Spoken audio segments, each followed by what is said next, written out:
ಸಾಧನಾ ಚತುಷ್ಟಯದಲ್ಲಿ ವಿವೇಕವೇ ಅತ್ಯಂತ ಮೂಲಭೂತವಾದ ಮತ್ತು ಪ್ರಮುಖವಾದ ಅಡಿಪಾಯ. ಆಧ್ಯಾತ್ಮಿಕ ಹಾದಿಯಲ್ಲಿ ಸಾಧಕನಿಗೆ ವೈರಾಗ್ಯವು ಸಡಿಲಗೊಂಡರೆ ಅಥವಾ ಮುಂದಿನ ಹಂತಗಳಲ್ಲಿ ತೊಂದರೆ ಎದುರಾದರೆ ಆತ ಮತ್ತೆ ಮೆಟ್ಟಿಲುಗಳನ್ನು ಇಳಿದು ಬಂದು ಗಟ್ಟಿಗೊಳಿಸಿಕೊಳ್ಳಬೇಕಾದದ್ದು ಇದೇ ವಿವೇಕವನ್ನು. ನಿತ್ಯ ಯಾವುದು ಮತ್ತು ಅನಿತ್ಯ ಯಾವುದು ಎಂದು ಸ್ಪಷ್ಟವಾಗಿ ತಿಳಿಯುವ ಈ ವಿಚಾರಶಕ್ತಿ ಇಲ್ಲದೆ ವೈರಾಗ್ಯವು ನಿಲ್ಲಲಾರದು. ಅದಕ್ಕಾಗಿಯೇ ಸಾಧನೆಯ ಹಾದಿಯಲ್ಲಿ ವಿವೇಕವನ್ನು ಜಾಗೃತವಾಗಿಡುವುದು ಅತ್ಯಗತ್ಯ. ಈ ಕಠಿಣವಾದ ವಿವೇಕದ ತತ್ವವನ್ನು ಬರೀ ಶಾಸ್ತ್ರದ ರೂಪದಲ್ಲಿ ಹೇಳಿದರೆ ಸಾಮಾನ್ಯ ಜನರಿಗೆ ಅರ್ಥವಾಗುವುದು ಕಷ್ಟ. ಆದರೆ ಕಥೆಗಳ ಮೂಲಕ ಹೇಳಿದಾಗ ಅದು ಪ್ರತಿಯೊಬ್ಬರ ಮನಸ್ಸಿಗೆ ನೇರವಾಗಿ ತಲುಪುತ್ತದೆ ಮತ್ತು ಜೀವನದಲ್ಲಿ ಅಳವಡಿಸಿಕೊಳ್ಳಲು ಸುಲಭವಾಗುತ್ತದೆ.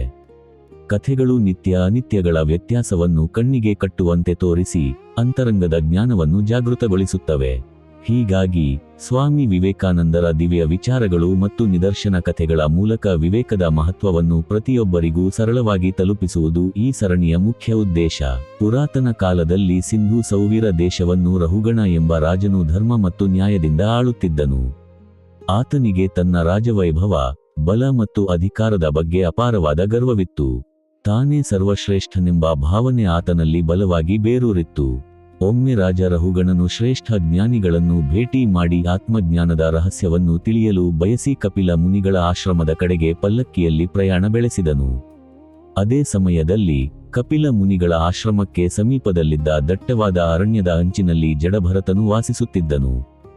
ಆತ ಸಾಧಾರಣ ಮನುಷ್ಯನಂತೆ ಕಂಡರೂ ಆತನ ಅಂತರಂಗದಲ್ಲಿ ಪರಮಜ್ಞಾನದ ದೀಪ ಬೆಳಗುತ್ತಿತ್ತು. ಈ ಜಡಭರತನು ಪೂರ್ವಾಶ್ರಮದಲ್ಲಿ ಮಹಾರಾಜ ಭರತನಾಗಿದ್ದನು.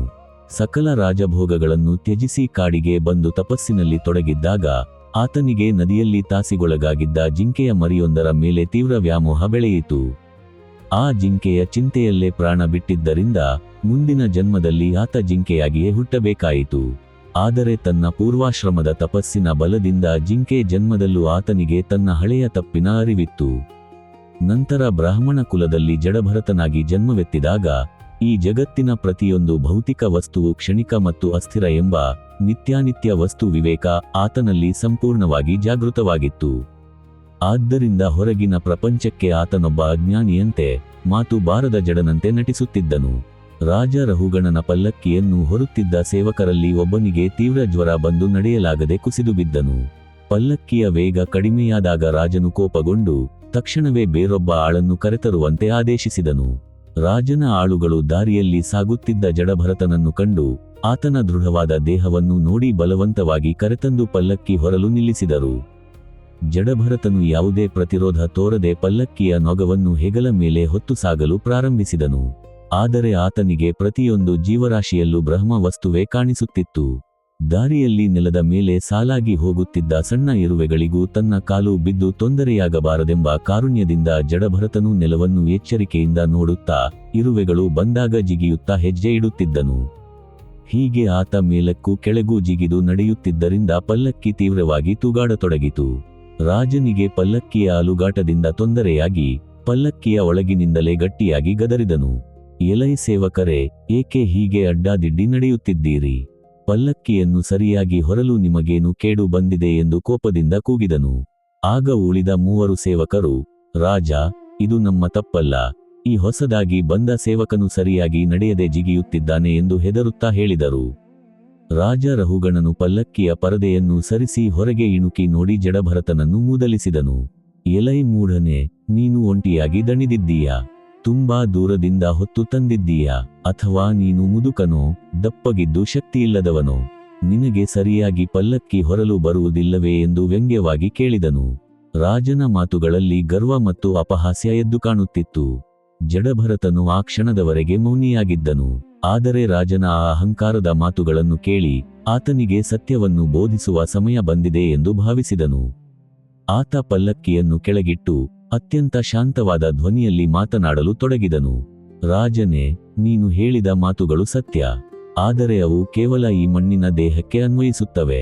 ನಾನು ಶ್ರಮಪಟ್ಟಿಲ್ಲ, ದಣಿದಿಲ್ಲ, ನಾನು ದಪ್ಪಗೂ ಇಲ್ಲ, ತೆಳ್ಳಗೂ ಇಲ್ಲ. ಏಕೆಂದರೆ ಈ ದಪ್ಪ, ಬಡಕಲು, ಹಸಿವು, ಬಾಯಾರಿಕೆ, ಶ್ರಮ ಮತ್ತು ರೋಗಗಳೆಲ್ಲವೂ ಈ ಭೌತಿಕ ದೇಹದ ಗುಣಗಳು. ಇವು ದೇಹವನ್ನು ನೋಡುತ್ತಿರುವ ನನ್ನೊಳಗಿನ ಆತ್ಮಕ್ಕಿಲ್ಲ. ನೀನು ಪಲ್ಲಕ್ಕಿಯಲ್ಲಿ ಕುಳಿತಿರುವ ರಾಜನೆಂದು ಭಾವಿಸಿದ್ದೀಯಾ? ನನ್ನನ್ನು ಪಲ್ಲಕ್ಕಿ ಹೊರುವ ಸೇವಕನೆಂದು ಭಾವಿಸಿದ್ದೀಯಾ? ಆದರೆ ಕಾಲದ ಓಟದಲ್ಲಿ ಈ ರಾಜ ದೇಹವು ಬೂದಿಯಾಗುತ್ತದೆ, ಈ ಸೇವಕನ ದೇಹವು ಮಣ್ಣಾಗುತ್ತದೆ. ಹಾಗಾದರೆ ಈ ಜಗತ್ತಿನಲ್ಲಿ ಶಾಶ್ವತವಾದದ್ದು ಯಾವುದು? ರಾಜನೆಂಬ ಅಧಿಕಾರವೋ ಅಥವಾ ಈ ಶರೀರವೋ? ಈ ಮಾತುಗಳನ್ನು ಕೇಳುತ್ತಿದ್ದಂತೆ ರಾಜ ರಹುಗಣನಿಗೆ ವಿದ್ಯುತ್ ಸಂಚಾರವಾದಂತಾಯಿತು. ಜಡಭರತನ ಕಣ್ಣುಗಳಲ್ಲಿ ಬೆಳಗುತ್ತಿದ್ದ ಅಪೂರ್ವ ಜ್ಞಾನದ ತೇಜಸ್ಸನ್ನು ನೋಡಿ ಆತನಿಗೆ ತಾನು ಸಾಮಾನ್ಯ ಮನುಷ್ಯನೊಂದಿಗೆ ಮಾತನಾಡುತ್ತಿಲ್ಲ ಎಂಬ ಅರಿವಾಯಿತು. ಜಡಭರತನು ತನ್ನ ಬೋಧನೆಯನ್ನು ಮುಂದುವರಿಸುತ್ತಾ ಸಾಧನಾ ಚತುಷ್ಟಯದಲ್ಲಿ ಮೊದಲನೆಯದಾದ ವಿವೇಕದ ರಹಸ್ಯವನ್ನು ಬಿಚ್ಚಿಟ್ಟನು. ಎಲೈ ರಹುಗಣನೆ, ಸಾಧಕನಾದವನಿಗೆ ಈ ಪ್ರಪಂಚದಲ್ಲಿ ನಿತ್ಯ ಯಾವುದು ಮತ್ತು ಅನಿತ್ಯ ಯಾವುದು ಎಂದು ವಿಂಗಡಿಸಿ ತಿಳಿಯುವ ನಿತ್ಯಾನಿತ್ಯ ವಸ್ತು ವಿವೇಕ ಇರಬೇಕು. ಬ್ರಹ್ಮವೊಂದೇ ಎಂದಿಗೂ ನಾಶವಾಗದ ನಿತ್ಯ ವಸ್ತು. ಉಳಿದಂತೆ ಕಣ್ಣಿಗೆ ಕಾಣುವ ಭೌತಿಕ ಜಗತ್ತು, ಸಕಲ ವೈಭವಗಳು, ಆಸ್ತಿ, ಅಧಿಕಾರ ಮತ್ತು ನಮ್ಮ ಈ ಶರೀರವೂ ಸಹ ಅನಿತ್ಯವಾದದ್ದು. ಕ್ಷಣಿಕವಾದ ಸುಖವನ್ನು ನೀಡುವ ವಸ್ತುಗಳನ್ನು ಶಾಶ್ವತವೆಂದು ಭಾವಿಸುವುದೇ ಸಕಲ ದುಃಖಗಳಿಗೆ ಮೂಲ ಕಾರಣ. ಸ್ವಾಮಿ ವಿವೇಕಾನಂದರು ವಿವೇಕದ ಕುರಿತು ಹೇಳುತ್ತಾರೆ, ಜ್ಞಾನ ಎಂದರೆ ಬರೀ ಪುಸ್ತಕಗಳನ್ನು ಓದುವುದಲ್ಲ. ಸತ್ಯ ಯಾವುದು, ಅಸತ್ಯ ಯಾವುದು ಎಂದು ವಿವೇಚಿಸುವ ಶಕ್ತಿಯೇ ನಿಜವಾದ ಜ್ಞಾನ. ವಿವೇಕವಿಲ್ಲದ ಜ್ಞಾನವು ಶಕ್ತಿಯಿಲ್ಲದ ದೇಹದಂತೆ ನಿರ್ಜೀವ. ನಿತ್ಯವಾದ ಆತ್ಮ ಒಂದೇ ಸತ್ಯ. ಅಳಿಯುವ ವಸ್ತುಗಳ ಹಿಂದೆ ಓಡದೆ ಶಾಶ್ವತವಾದ ಸತ್ಯದ ಕಡೆಗೆ ಹೆಜ್ಜೆ ಹಾಕಿ.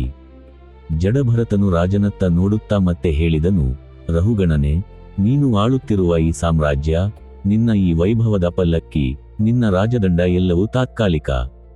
ಕನಸಿನಲ್ಲಿ ರಾಜನಾದವನು ಎಚ್ಚರಗೊಂಡಾಗ ಹೇಗೆ ಬರಿ ಮನುಷ್ಯನಾಗುತ್ತಾನೋ ಹಾಗೆಯೇ ಮರಣದ ಕ್ಷಣದಲ್ಲಿ ಈ ರಾಜಯೋಗವೆಲ್ಲವೂ ಕರಗಿ ಹೋಗುತ್ತದೆ. ಆದರೆ ಮನುಷ್ಯನು ಈ ಅನಿತ್ಯ ವಸ್ತುಗಳ ಮೇಲಿನ ವ್ಯಾಮೋಹದಿಂದಾಗಿ ತನ್ನ ನಿಜವಾದ ಸ್ವರೂಪವಾದ ಆತ್ಮವನ್ನು ಮರೆತು ಬಿಡುತ್ತಾನೆ. ರಾಜ ರಹುಗಣನು ತಕ್ಷಣವೇ ಪಲ್ಲಕ್ಕಿಯಿಂದ ಕೆಳಗಿಳಿದು ಬಂದು ಜಡಭರತನ ಪಾದಗಳಿಗೆ ಎರಗಿದನು. ಆತನ ಅಹಂಕಾರವೆಲ್ಲವೂ ಕ್ಷಣಮಾತ್ರದಲ್ಲಿ ಕರಗಿ ನೀರಾಗಿತ್ತು. ಆತ ಕಣ್ಣೀರು ಹಾಕುತ್ತಾ, ಮಹಾತ್ಮರೇ, ನನ್ನ ಅಜ್ಞಾನವನ್ನು ಕ್ಷಮಿಸಿ. ರಾಜನೆಂಬ ಗರ್ವದಿಂದ ನಾನು ನಿಮಗೆ ಅಪಮಾನ ಮಾಡಿದೆ. ನನ್ನನ್ನು ಕೇವಲ ಮಣ್ಣಿನ ದೇಹವೆಂಬ ಭಾವನೆಯಿಂದ ಪಾರು ಮಾಡಿ ನಿತ್ಯವಾದ ಆ ಬ್ರಹ್ಮಜ್ಞಾನದ ಹಾದಿಯನ್ನು ತೋರಿಸಿದ ನೀವು ಯಾರು? ನನಗೀಗ ಈ ರಾಜ್ಯವು ಬೇಡ, ಈ ಪಲ್ಲಕ್ಕಿಯ ವೈಭವವೂ ಬೇಡ. ನನಗೆ ಶಾಶ್ವತ ಶಾಂತಿಯನ್ನು ನೀಡುವ ವಿವೇಕವನ್ನು ಬೋಧಿಸಿ ಎಂದು ಪ್ರಾರ್ಥಿಸಿದನು. ಜಡಭರತನು ರಹುಗಣನನ್ನು ಮೇಲೆತ್ತಿ, ರಾಜನೇ, ಪ್ರಪಂಚದ ಭೋಗಗಳಿಂದ ವಿಮುಖನಾಗಿ ಸತ್ಯದ ಕಡೆಗೆ ತಿರುಗುವುದೇ ನಿಜವಾದ ಜಾಗೃತಿ. ಯಾವ ಕ್ಷಣದಲ್ಲಿ ಮನುಷ್ಯನಿಗೆ ಅನಿತ್ಯ ವಸ್ತುಗಳ ಮೇಲಿನ ಮೋಹ ಕಳೆದು ನಿತ್ಯವಾದ ಪರಮಾತ್ಮನ ಕಡೆಗೆ ಮನಸ್ಸು ವಾಲುವುದೋ ಆಗ ಆತನಲ್ಲಿ ವಿವೇಕವು ದೃಢವಾಗುತ್ತದೆ. ಈ ವಿವೇಕವೇ ಮುಕ್ತಿಯ ಬಾಗಿಲನ್ನು ತೆರೆಯುವ ಮೊದಲ ಮೆಟ್ಟಿಲು ಎಂದು ಹಾರೈಸಿದನು. ರಾಜ ರಹುಗಣನು ತನ್ನ ಅಜ್ಞಾನದ ನಿದ್ರೆಯಿಂದ ಜಾಗೃತನಾಗಿ ಜಡಭರತನನ್ನು ತನ್ನ ಮಾನಸಿಕ ಗುರುವಾಗಿ ಸ್ವೀಕರಿಸಿ ಅನಿತ್ಯವಾದ ರಾಜಭೋಗಗಳ ಮೇಲಿನ ಅತಿಯಾದ ವ್ಯಾಮೋಹವನ್ನು ತೊರೆದು ಅಂತರಂಗದ ನಿತ್ಯ ಸತ್ಯವಾದ ಆತ್ಮಜ್ಞಾನದ ಸಾಧನೆಯಲ್ಲಿ ತನ್ನ ಜೀವನವನ್ನು ತೊಡಗಿಸಿಕೊಂಡನು. ಜಡಭರತನು ತನಗೆ ಸದಾ ಇರುತ್ತಿದ್ದ ಆತ್ಮಸ್ಥಿತಿಯಲ್ಲೇ ಮುಂದುವರಿಯುತ್ತಾ, ಯಾರ ಹಂಗೂ ಇಲ್ಲದೆ ಜಗತ್ತಿನ ಕಣ್ಣಿಗೆ ಕೇವಲ ಒಬ್ಬ ಸಾಧಾರಣ ಮನುಷ್ಯನಂತೆ ಕಾಣುತ್ತಲೇ ತನ್ನ ದಾರಿಯಲ್ಲಿ ಪ್ರಶಾಂತವಾಗಿ ಸಾಗಿಹೋದನು. ಪ್ರಾಚೀನ ಕಾಲದಲ್ಲಿ ಮಿಥಿಲಾ ನಗರವನ್ನು ಮಹಾರಾಜ ಜನಕನು ಆಳುತ್ತಿದ್ದನು. ಜನಕನು ಕೇವಲ ಸಿಂಹಾಸನದ ಮೇಲಿದ್ದ ರಾಜನಷ್ಟೇ ಅಲ್ಲ, ಆತನ ಅಂತರಂಗದಲ್ಲಿ ಪರಮಸತ್ಯ ಜ್ಞಾನ ಬೆಳಗುತ್ತಿತ್ತು. ಆತನಿಗೆ ತಾನು ರಾಜನೆಂಬ ಮಮಕಾರವಾಗಲಿ ಅರಮನೆಯ ಭೋಗ ಭಾಗ್ಯಗಳ ಮೇಲಿನ ವ್ಯಾಮೋಹವಾಗಲಿ ಇರಲಿಲ್ಲ. ಹೊರಗಿನ ಕಣ್ಣಿಗೆ ಆತ ಸಾಮ್ರಾಜ್ಯವನ್ನು ಆಳುವ ಚಕ್ರವರ್ತಿಯಂತೆ ಕಂಡರೂ ಆತನ ಒಳಗಣ್ಣು ಸದಾ ನಿತ್ಯಾನಿತ್ಯ ವಸ್ತು ವಿವೇಕದಲ್ಲೇ ನೆಲೆಸಿತ್ತು. ಜನಕ ಮಹಾರಾಜನ ಈ ಅಪೂರ್ವ ಸ್ಥಿತಿಯನ್ನು ಪರೀಕ್ಷಿಸಲು ಮತ್ತು ಜಗತ್ತಿಗೆ ವಿವೇಕದ ಅರಿವನ್ನು ಮೂಡಿಸಲು ಒಮ್ಮೆ ಸುಲಭ ಎಂಬ ಯೋಗಿನಿ ಮನುಷ್ಯ ರೂಪ ಧರಿಸಿ ಆತನ ಆಸ್ಥಾನಕ್ಕೆ ಆಗಮಿಸಿದಳು. ಸುಲಭಳನ್ನು ಅತ್ಯಂತ ಗೌರವದಿಂದ ಸ್ವಾಗತಿಸಿದ ಜನಕನು ಆಕೆಗೆ ಸೂಕ್ತ ಆಸನ ನೀಡಿ ವಂದಿಸಿದನು. ಆದರೆ ಸುಲಭ ತನ್ನ ಯೋಗಶಕ್ತಿಯಿಂದ ತನ್ನ ಸೂಕ್ಷ್ಮ ಶರೀರವನ್ನು ಜನಕನ ಬುದ್ಧಿಯಲ್ಲಿ ಪ್ರವೇಶಿಕಳಿಸಿ ಆತನ ಮನಸ್ಸಿನಲ್ಲಿ ಸಣ್ಣ ಪ್ರಮಾಣದ ಮೋಹ ಅಥವಾ ಭೌತಿಕ ಅಂಟಿಕೊಳ್ಳುವಿಕೆ ಇದೆಯೇ ಎಂದು ಸೂಕ್ಷ್ಮವಾಗಿ ಪರೀಕ್ಷಿಸಲು ತೊಡಗಿದಳು. ಜನಕನ ಮನಸ್ಸು ಪ್ರಶಾಂತವಾದ ಸರೋವರದಂತಿತ್ತು. ಆತನ ಬುದ್ಧಿಯಲ್ಲಿ ರಾಜ್ಯಾಧಿಕಾರ, ಬಂಧು ಬಳಗ ಅಥವಾ ಶರೀರದ ಮೇಲಿನ ಯಾವುದೇ ರಾಗ ದ್ವೇಷಗಳಿರಲಿಲ್ಲ. ರಾಜನು ತನ್ನ ಯೋಗ ಬಲದಿಂದ ಸುಲಭ ತನ್ನ ಮನಸ್ಸನ್ನು ಪರೀಕ್ಷಿಸುತ್ತಿರುವುದನ್ನು ಅರಿತು ಅತ್ಯಂತ ಶಾಂತಿಯಿಂದ ನಸುನಗುತ್ತಾ ಆಕೆಯತ್ತ ನೋಡಿದನು. ಜನಕನು ಸುಲಭಳಿಗೆ ಹೀಗೆ ಹೇಳಲು ಪ್ರಾರಂಭಿಸಿದನು, ಎಲೈ ಪೂಜ್ಯ ಯೋಗಿನಿಯೇ, ನೀನು ನನ್ನ ಮನಸ್ಸನ್ನು ಪರೀಕ್ಷಿಸುತ್ತಿದ್ದೀಯಾ.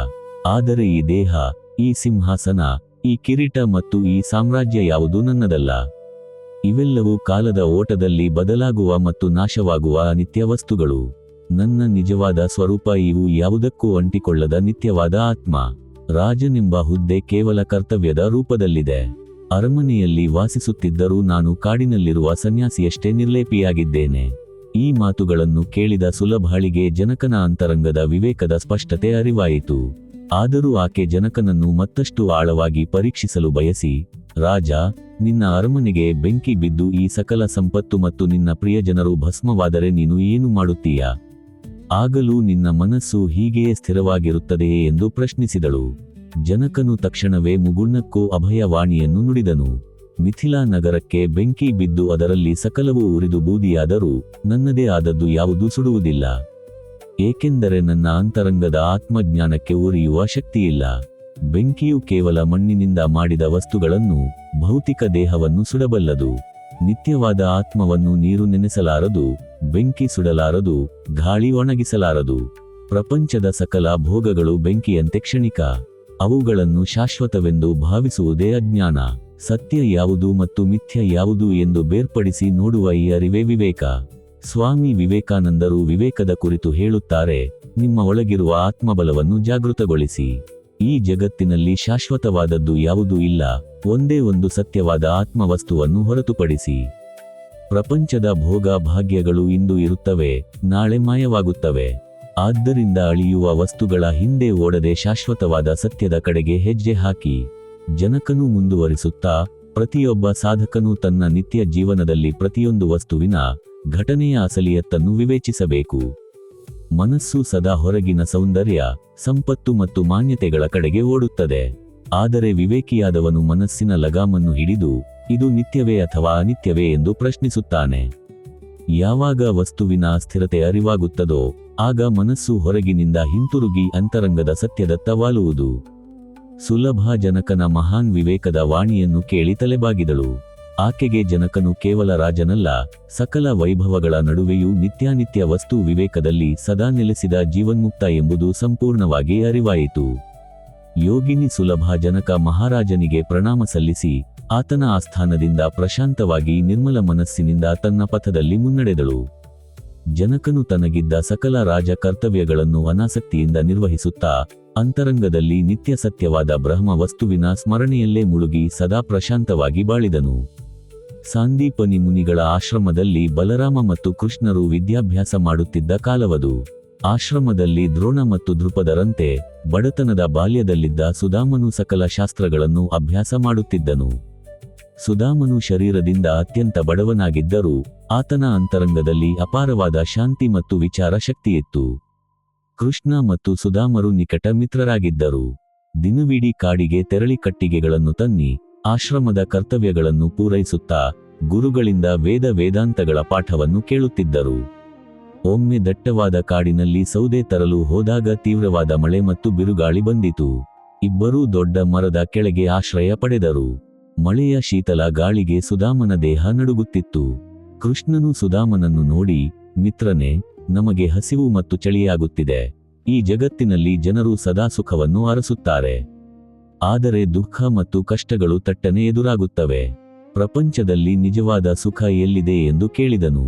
ಸುಧಾಮನು ತನ್ನಲ್ಲಿದ್ದ ಸಣ್ಣ ಚೀಲವನ್ನು ಗಟ್ಟಿಯಾಗಿ ಹಿಡಿದುಕೊಳ್ಳುತ್ತಾ ಮುಗುಳ್ನಕ್ಕು ನುಡಿದನು, ಕೃಷ್ಣ, ಈ ಕಣ್ಣಿಗೆ ಕಾಣುವ ಸುಖ ಮತ್ತು ದುಃಖಗಳೆರಡೂ ಅನಿತ್ಯವಾದವು. ಹುಟ್ಟು ಮತ್ತು ಸಾವು ಹೇಗೆ ನಿಯಮವೋ ಹಾಗೆಯೇ ನೆರಳು ಮತ್ತು ಬೆಳಕಿನಂತೆ ಸುಖ ಮತ್ತು ದುಃಖಗಳು ಬರುತ್ತಿರುತ್ತವೆ. ಅರಮನೆಯಲ್ಲಿರುವ ರಾಜನಿಗಾಗಲಿ ಕಾಡಿನಲ್ಲಿರುವ ಭಿಕ್ಷುಕನಿಗಾಗಲಿ ಶರೀರ ಮತ್ತು ಮನಸ್ಸಿನ ತಾಪಗಳು ತಪ್ಪಿದ್ದಲ್ಲ. ಆದರೆ ಈ ಬದಲಾಗುವ ದೃಶ್ಯಗಳನ್ನು ನೋಡುತ್ತಿರುವ ನಮ್ಮೊಳಗಿನ ಆತ್ಮ ಮಾತ್ರ ಎಂದಿಗೂ ಬದಲಾಗುವುದಿಲ್ಲ. ಈ ಶರೀರ ಮತ್ತು ಭೌತಿಕ ವಸ್ತುಗಳು ಅನಿತ್ಯ, ಪರಮಾತ್ಮನೊಂದೇ ನಿತ್ಯ ಎಂದು ತಿಳಿಯುವುದೇ ನಿತ್ಯಾನಿತ್ಯ ವಸ್ತು ವಿವೇಕ. ಕೃಷ್ಣನು ಸುಧಾಮನ ವಿವೇಕಪೂರ್ಣ ಮಾತುಗಳನ್ನು ಕೇಳಿ ಮಂದಹಾಸ ಬೀರಿದನು. ಸುಧಾಮನು ಮುಂದುವರಿಸುತ್ತಾ, ಜಗತ್ತಿನ ಸಕಲ ವೈಭವಗಳು, ಆಸ್ತಿ ಮತ್ತು ರೂಪಗಳು ಕಾಲದ ಹೊಡೆತಕ್ಕೆ ಸಿಲುಕಿ ನಾಶವಾಗುತ್ತವೆ. ಕಣ್ಣಿಗೆ ಕಾಣುವ ಸೌಂದರ್ಯ ನಾಳೆ ವೃದ್ಧಾಪ್ಯವಾಗುತ್ತದೆ, ಇಂದು ಇರುವ ಸಂಪತ್ತು ನಾಳೆ ಮಾಯವಾಗುತ್ತದೆ. ಆದರೆ ಜ್ಞಾನಿಯಾದವನು ಕಣ್ಣಿಗೆ ಕಾಣುವ ಅಸ್ಥಿರ ವಸ್ತುಗಳಿಗೆ ಮರುಳಾಗದೆ ಅದರ ಹಿಂದೆ ಅಡಗಿರುವ ಶಾಶ್ವತ ಸತ್ಯವನ್ನು ಗಟ್ಟಿಯಾಗಿ ಹಿಡಿಯುತ್ತಾನೆ. ವಿವೇಕವಿಲ್ಲದ ಮನುಷ್ಯನು ಮರೀಚಿಕೆಯ ನೀರನ್ನು ನೋಡಿ ಓಡುವ ಜಿಂಕೆಯಂತೆ ಕ್ಷಣಿಕ ಸುಖದ ಹಿಂದೆ ಓಡಿ ಇಡೀ ಜೀವನವನ್ನು ವ್ಯರ್ಥ ಮಾಡಿಕೊಳ್ಳುತ್ತಾನೆ. ಸ್ವಾಮಿ ವಿವೇಕಾನಂದರು ವಿವೇಕದ ಕುರಿತು ಹೇಳುತ್ತಾರೆ, ಜ್ಞಾನ ಎಂದರೆ ಬರೀ ಪುಸ್ತಕಗಳನ್ನು ಓದುವುದಲ್ಲ. ಸತ್ಯ ಯಾವುದು, ಅಸತ್ಯ ಯಾವುದು ಎಂದು ವಿವೇಚಿಸುವ ಶಕ್ತಿಯೇ ನಿಜವಾದ ಜ್ಞಾನ. ವಿವೇಕವಿಲ್ಲದ ಜ್ಞಾನವು ಶಕ್ತಿಯಿಲ್ಲದ ದೇಹದಂತೆ ನಿರ್ಜೀವ. ನಿತ್ಯವಾದ ಆತ್ಮ ಒಂದೇ ಸತ್ಯ. ಅಳಿಯುವ ವಸ್ತುಗಳ ಹಿಂದೆ ಓಡದೆ ಶಾಶ್ವತವಾದ ಸತ್ಯದ ಕಡೆಗೆ ಹೆಜ್ಜೆ ಹಾಕಿ. ಸುಧಾಮನು ಕೃಷ್ಣನತ್ತ ಪ್ರೀತಿಯಿಂದ ನೋಡುತ್ತಾ, ಮಿತ್ರನೇ, ಪ್ರತಿಯೊಬ್ಬ ಸಾಧಕನು ತನ್ನ ಅಂತರಂಗದಲ್ಲಿ ಈ ವಿವೇಕದ ಜ್ಯೋತಿಯನ್ನು ಬೆಳಗಿಸಿಕೊಳ್ಳಬೇಕು.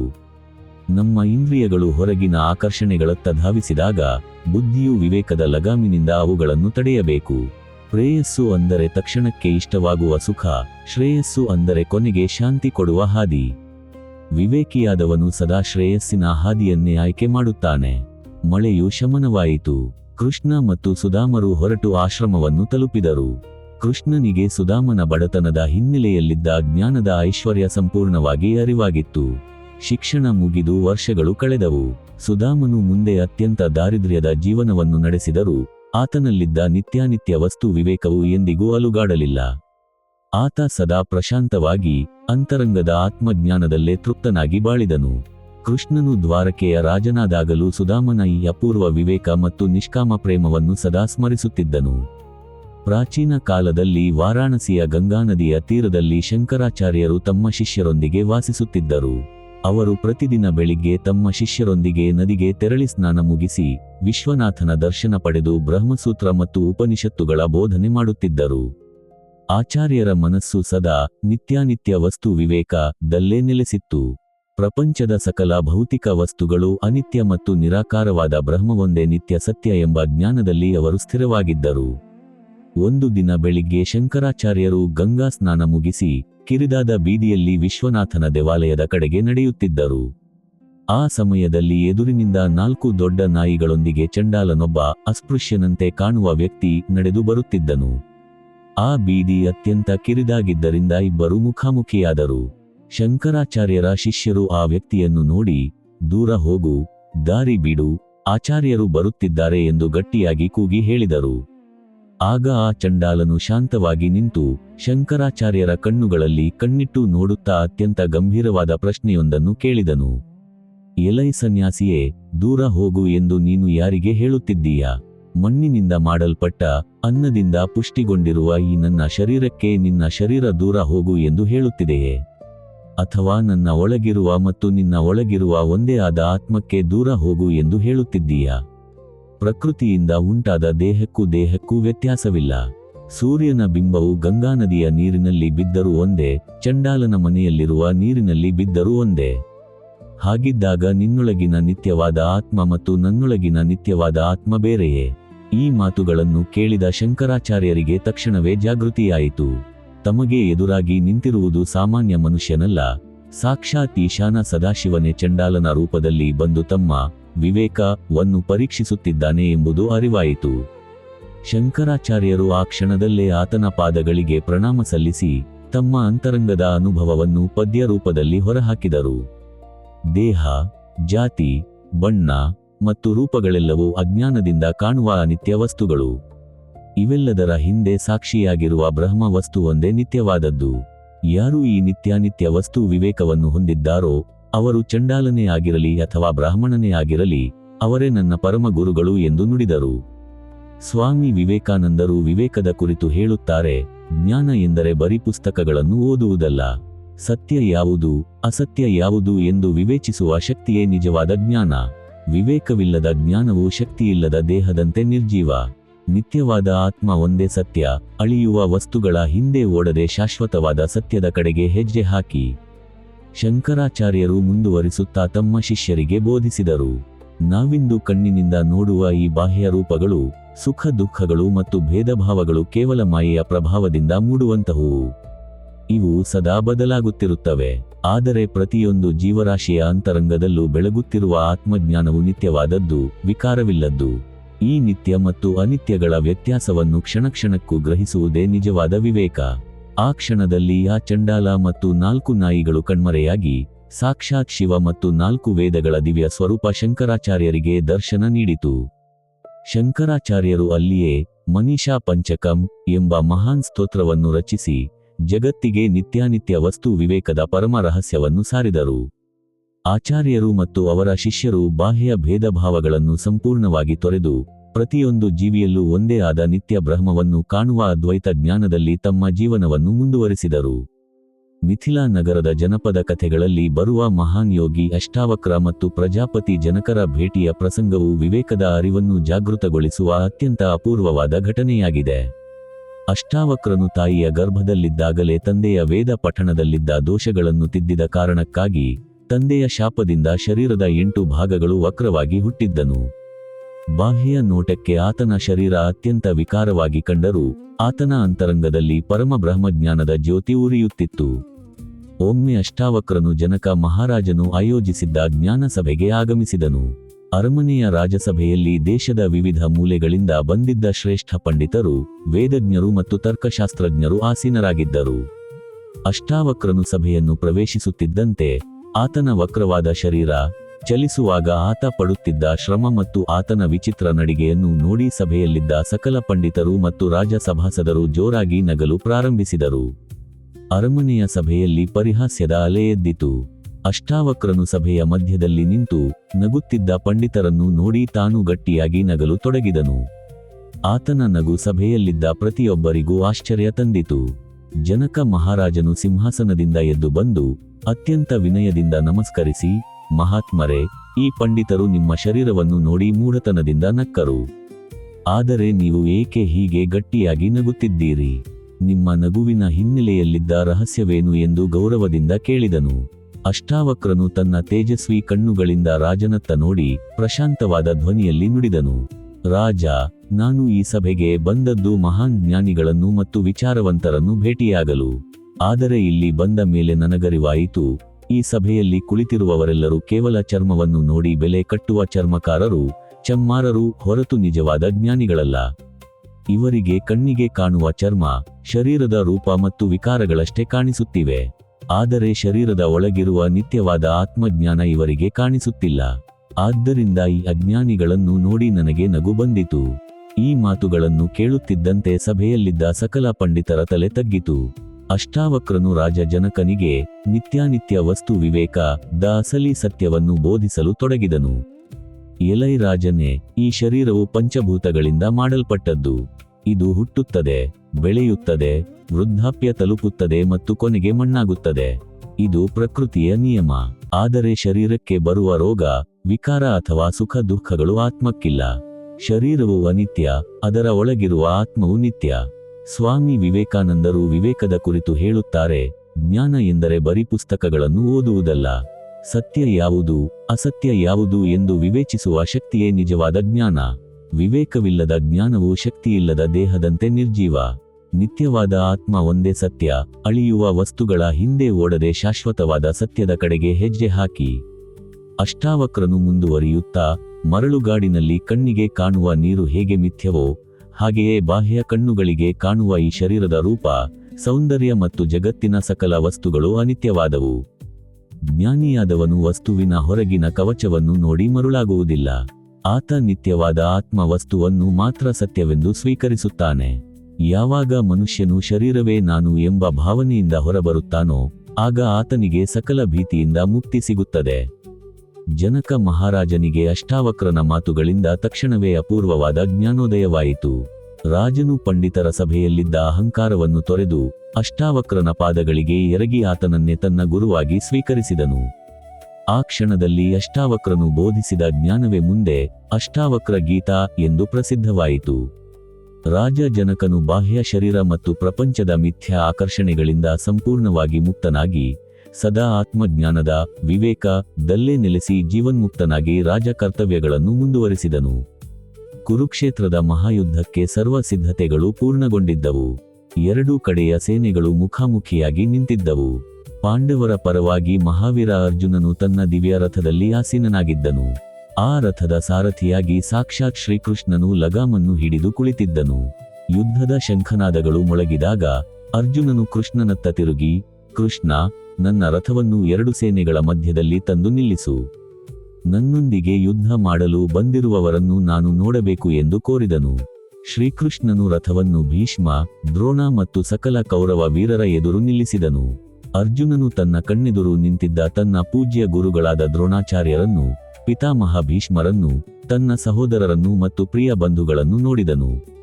ಆ ಕ್ಷಣದಲ್ಲಿ ಅರ್ಜುನನ ಮನಸ್ಸನ್ನು ತೀವ್ರವಾದ ಮಮಕಾರ, ಶೋಕ ಮತ್ತು ಭ್ರಮೆ ಆವರಿಸಿಕೊಂಡಿತು. ಆತನ ಕೈಯಲ್ಲಿದ್ದ ಗಂಡೀವ ಧನುಸ್ಸು ಜಾರಿ ಕೆಳಗೆ ಬಿದ್ದಿತು. ಆತನ ಶರೀರ ನಡುಗತೊಡಗಿತು. ಅರ್ಜುನನು ಕೃಷ್ಣನತ್ತ ನೋಡಿ, ಕೃಷ್ಣ, ನನ್ನವರನ್ನೇ ಕೊಂದು ನಾನು ಪಡೆಯುವ ಈ ರಾಜ್ಯ, ಈ ಸಿಂಹಾಸನ ಮತ್ತು ಈ ಸುಖ ನನಗೇಕೆ ಬೇಕು? ಈ ರಾಜ್ಯದ ಭೋಗಗಳು ಕ್ಷಣಿಕ. ಬಂಧುಗಳನ್ನು ಕೊಲ್ಲುವುದಕ್ಕಿಂತ ನಾನು ಭಿಕ್ಷಾಟನೆ ಮಾಡಿ ಜೀವಿಸುವುದು ಲೇಸು. ನಾನು ಯುದ್ಧ ಮಾಡುವುದಿಲ್ಲ ಎಂದು ರಥದ ಹಿಂಭಾಗದಲ್ಲಿ ಕುಸಿದು ಕುಳಿತನು. ಅರ್ಜುನನ ಈ ದೌರ್ಬಲ್ಯವನ್ನು ಮತ್ತು ಅಜ್ಞಾನವನ್ನು ನೋಡಿ ಶ್ರೀಕೃಷ್ಣನು ಮುಗುಳ್ನಕ್ಕನು. ಕೃಷ್ಣನು ಅರ್ಜುನನಿಗೆ ನಿಜವಾದ ಜ್ಞಾನದ ದೀಪವನ್ನು ಬೆಳಗಿಸಲು ಸಾಧನಾ ಚತುಷ್ಟಯದ ಪ್ರಮುಖ ಅಂಗವಾದ ನಿತ್ಯಾನಿತ್ಯ ವಸ್ತು ವಿವೇಕವನ್ನು ಬೋಧಿಸಲು ತೊಡಗಿದನು.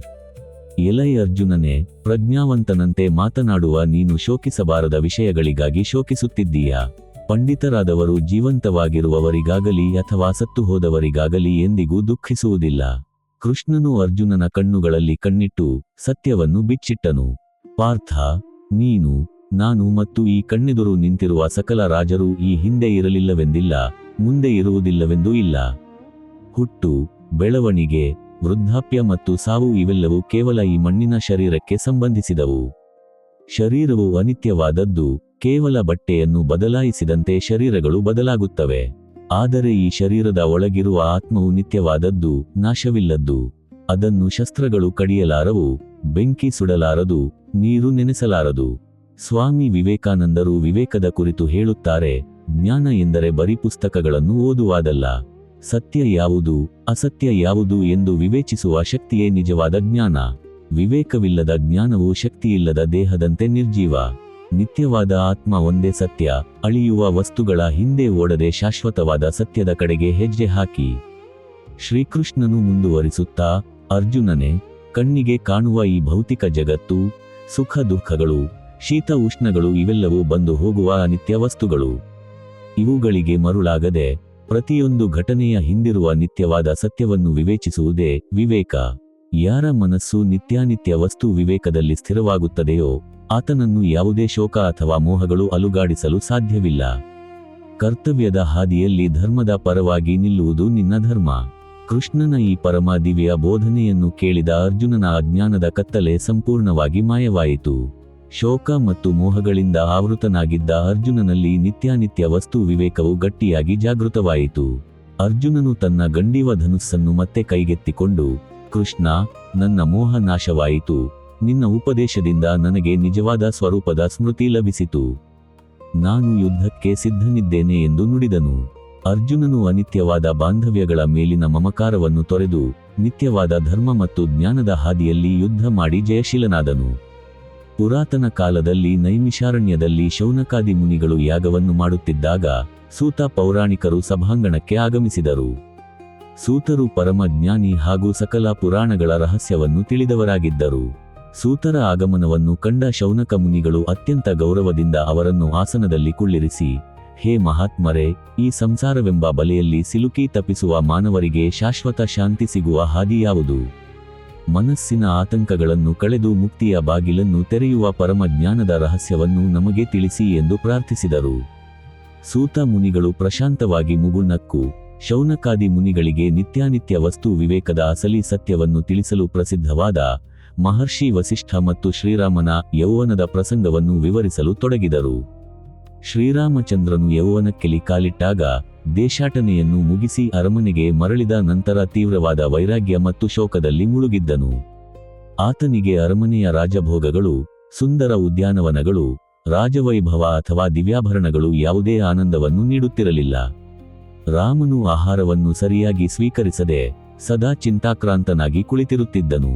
ಇದನ್ನು ಕಂಡ ದಶರಥ ಮಹಾರಾಜನು ತೀವ್ರ ಕಳವಳಗೊಂಡು ಬ್ರಹ್ಮರ್ಷಿ ವಸಿಷ್ಠರನ್ನು ಅರಮನೆಗೆ ಆಹ್ವಾನಿಸಿ ರಾಮನ ಸ್ಥಿತಿಯನ್ನು ಸರಿಪಡಿಸಲು ಬೇಡಿದನು. ರಾಜಸಭೆಯಲ್ಲಿ ವಸಿಷ್ಠರು ರಾಮನನ್ನು ಕುರಿತು, ಮಗನೇ ರಾಮ, ನಿನ್ನ ಈ ಮನಸ್ಸಿನ ಖಿನ್ನತೆಗೆ ಕಾರಣವೇನು? ನಿನ್ನನ್ನು ಕಾಡುತ್ತಿರುವ ಆಲೋಚನೆ ಯಾವುದು ಎಂದು ಪ್ರೀತಿಯಿಂದ ಕೇಳಿದರು. ಆಗ ಶ್ರೀರಾಮನು ವಿನಮ್ರವಾಗಿ ಎದ್ದು ನಿಂತು ಸಭೆಯಲ್ಲಿದ್ದ ಸಕಲರ ಕಣ್ಣು ತೆರೆಯಿಸುವಂತಹ ವಿಚಾರಗಳನ್ನು ಮಂಡಿಸಿದನು. ಗುರುವರ್ಯರೇ, ನಾನು ಈ ಪ್ರಪಂಚವನ್ನು, ಇಲ್ಲಿನ ಜನರ ಜೀವನವನ್ನು ಹತ್ತಿರದಿಂದ ವೀಕ್ಷಿಸಿದೆ. ಈ ಬಾಹ್ಯ ಪ್ರಪಂಚದಲ್ಲಿ ಶಾಶ್ವತವಾದದ್ದು ಯಾವುದೂ ನನಗ ಕಾಣಿಸಲಿಲ್ಲ. ನಾವಿಂದು ಸತ್ಯವೆಂದು ಭಾವಿಸುವ ಈ ರಾಜವೈಭವ, ಸುಂದರ ಶರೀರ ಮತ್ತು ಭೋಗ ಭಾಗ್ಯಗಳು ಕಾಲದ ಹೊಡೆತಕ್ಕೆ ಸಿಲುಕಿ ಕ್ಷಣಾರ್ಧದಲ್ಲಿ ನಾಶವಾಗುತ್ತವೆ. ಮನುಷ್ಯನು ಹಗಲಿರುಳು ಕಷ್ಟಪಟ್ಟು ಸಂಪಾದಿಸುವ ಧನ, ಮಾನ, ಹುದ್ದೆಗಳೆಲ್ಲವೂ ಮರಣದ ಕ್ಷಣದಲ್ಲಿ ಕರಗಿ ಹೋಗುತ್ತವೆ. ಶರೀರವು ವೃದ್ಧಾಪ್ಯಕ್ಕೆ ಸಿಲುಕಿದಾಗ ಸೌಂದರ್ಯ ಮಾಯವಾಗುತ್ತದೆ. ಹೀಗಿರುವಾಗ ಅನಿತ್ಯವಾದ ಇವುಗಳಲ್ಲಿ ಸುಖ ಎಲ್ಲಿದೆ? ರಾಮನ ಈ ಆಳವಾದ ಆಲೋಚನೆಯನ್ನು ಕೇಳಿ ಸಭೆಯಲ್ಲಿದ್ದ ವಸಿಷ್ಠರು ಮತ್ತು ಸಕಲ ಮುನಿಗಳು ಅತ್ಯಂತ ಸಂತಸಗೊಂಡರು. ವಸಿಷ್ಠರು, ರಾಮ, ನಿನಗೆ ಉಂಟಾಗಿರುವುದು ಶೋಕವಲ್ಲ, ಜ್ಞಾನದ ಮೊದಲ ಅಲೆಯಾದ ವಿವೇಕ. ಕಣ್ಣಿಗೆ ಕಾಣುವ ವಸ್ತುಗಳ ಅಸಲಿಯತ್ತನ್ನು ಗ್ರಹಿಸುವುದೇ ವಿವೇಕದ ಲಕ್ಷಣ. ವಸಿಷ್ಠರು ಸಭೆಗೆ ನಿತ್ಯಾನಿತ್ಯ ವಸ್ತು ವಿವೇಕವನ್ನು ಬೋಧಿಸುತ್ತಾ, ರಾಮ, ಈ ಪ್ರಪಂಚವು ಮನಸ್ಸಿನ ಕಲ್ಪನೆಯಷ್ಟೇ. ಮರಳುಗಾಡಿನಲ್ಲಿ ಕಣ್ಣಿಗೆ ಕಾಣುವ ನೀರು ಅಥವಾ ಕತ್ತಲೆಯಲ್ಲಿ ಹಗ್ಗವನ್ನು ನೋಡಿ ಹಾವೆಂದು ಭಾವಿಸುವ ಭ್ರಮೆಯಂತೆ ಈ ಭೌತಿಕ ಜಗತ್ತು ಕಣ್ಣಿಗೆ ಸತ್ಯವಾಗಿ ಕಾಣಿಸುತ್ತದೆ. ಆದರೆ ವಿಚಾರ ಮಾಡಿ ನೋಡಿದಾಗ ಈ ಸಕಲ ಜಗತ್ತು ಅಸ್ಥಿರ ಮತ್ತು ಬದಲಾಗುವಂತಹುದು. ಬದಲಾಗುವ ಪ್ರಪಂಚವು ಅನಿತ್ಯ. ಇವೆಲ್ಲವನ್ನೂ ನೋಡುತ್ತಿರುವ ನಿನ್ನೊಳಗಿನ ಚೈತನ್ಯ ಅಥವಾ ಆತ್ಮವು ನಿತ್ಯ. ಸ್ವಾಮಿ ವಿವೇಕಾನಂದರು ವಿವೇಕದ ಕುರಿತು ಹೇಳುತ್ತಾರೆ, ಜ್ಞಾನ ಎಂದರೆ ಬರೀ ಪುಸ್ತಕಗಳನ್ನು ಓದುವುದಲ್ಲ. ಸತ್ಯ ಯಾವುದು, ಅಸತ್ಯ ಯಾವುದು ಎಂದು ವಿವೇಚಿಸುವ ಶಕ್ತಿಯೇ ನಿಜವಾದ ಜ್ಞಾನ. ವಿವೇಕವಿಲ್ಲದ ಜ್ಞಾನವು ಶಕ್ತಿಯಿಲ್ಲದ ದೇಹದಂತೆ ನಿರ್ಜೀವ. ನಿತ್ಯವಾದ ಆತ್ಮ ಒಂದೇ ಸತ್ಯ. ಅಳಿಯುವ ವಸ್ತುಗಳ ಹಿಂದೆ ಓಡದೆ ಶಾಶ್ವತವಾದ ಸತ್ಯದ ಕಡೆಗೆ ಹೆಜ್ಜೆ ಹಾಕಿ. ವಸಿಷ್ಠರು ಮುಂದುವರಿಯುತ್ತಾ, ರಾಮ, ವಿವೇಕಿಯಾದವನು ಪ್ರಪಂಚದ ವಸ್ತುಗಳನ್ನು ಬಳಸುತ್ತಾನೆಯೇ ಹೊರತು ಅವುಗಳಿಗೆ ತನ್ನ ಮನಸ್ಸನ್ನು ಮಾರಿಕೊಳ್ಳುವುದಿಲ್ಲ.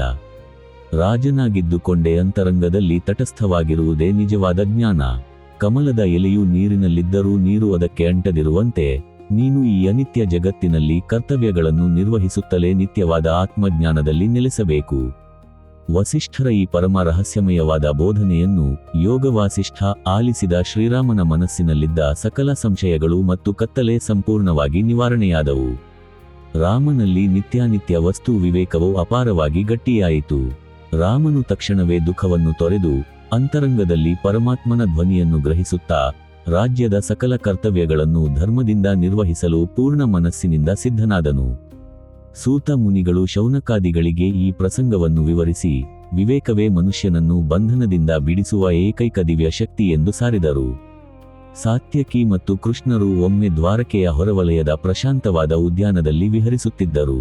ಆ ಸಮಯದಲ್ಲಿ ಸಾತ್ಯಕಿಗೆ ತನ್ನ ಬಲ, ಶೌರ್ಯ ಮತ್ತು ಯಾದವ ವಂಶದ ಅಖಂಡ ವೈಭವದ ಬಗ್ಗೆ ತೀವ್ರವಾದ ಹೆಮ್ಮೆಯಿತ್ತು.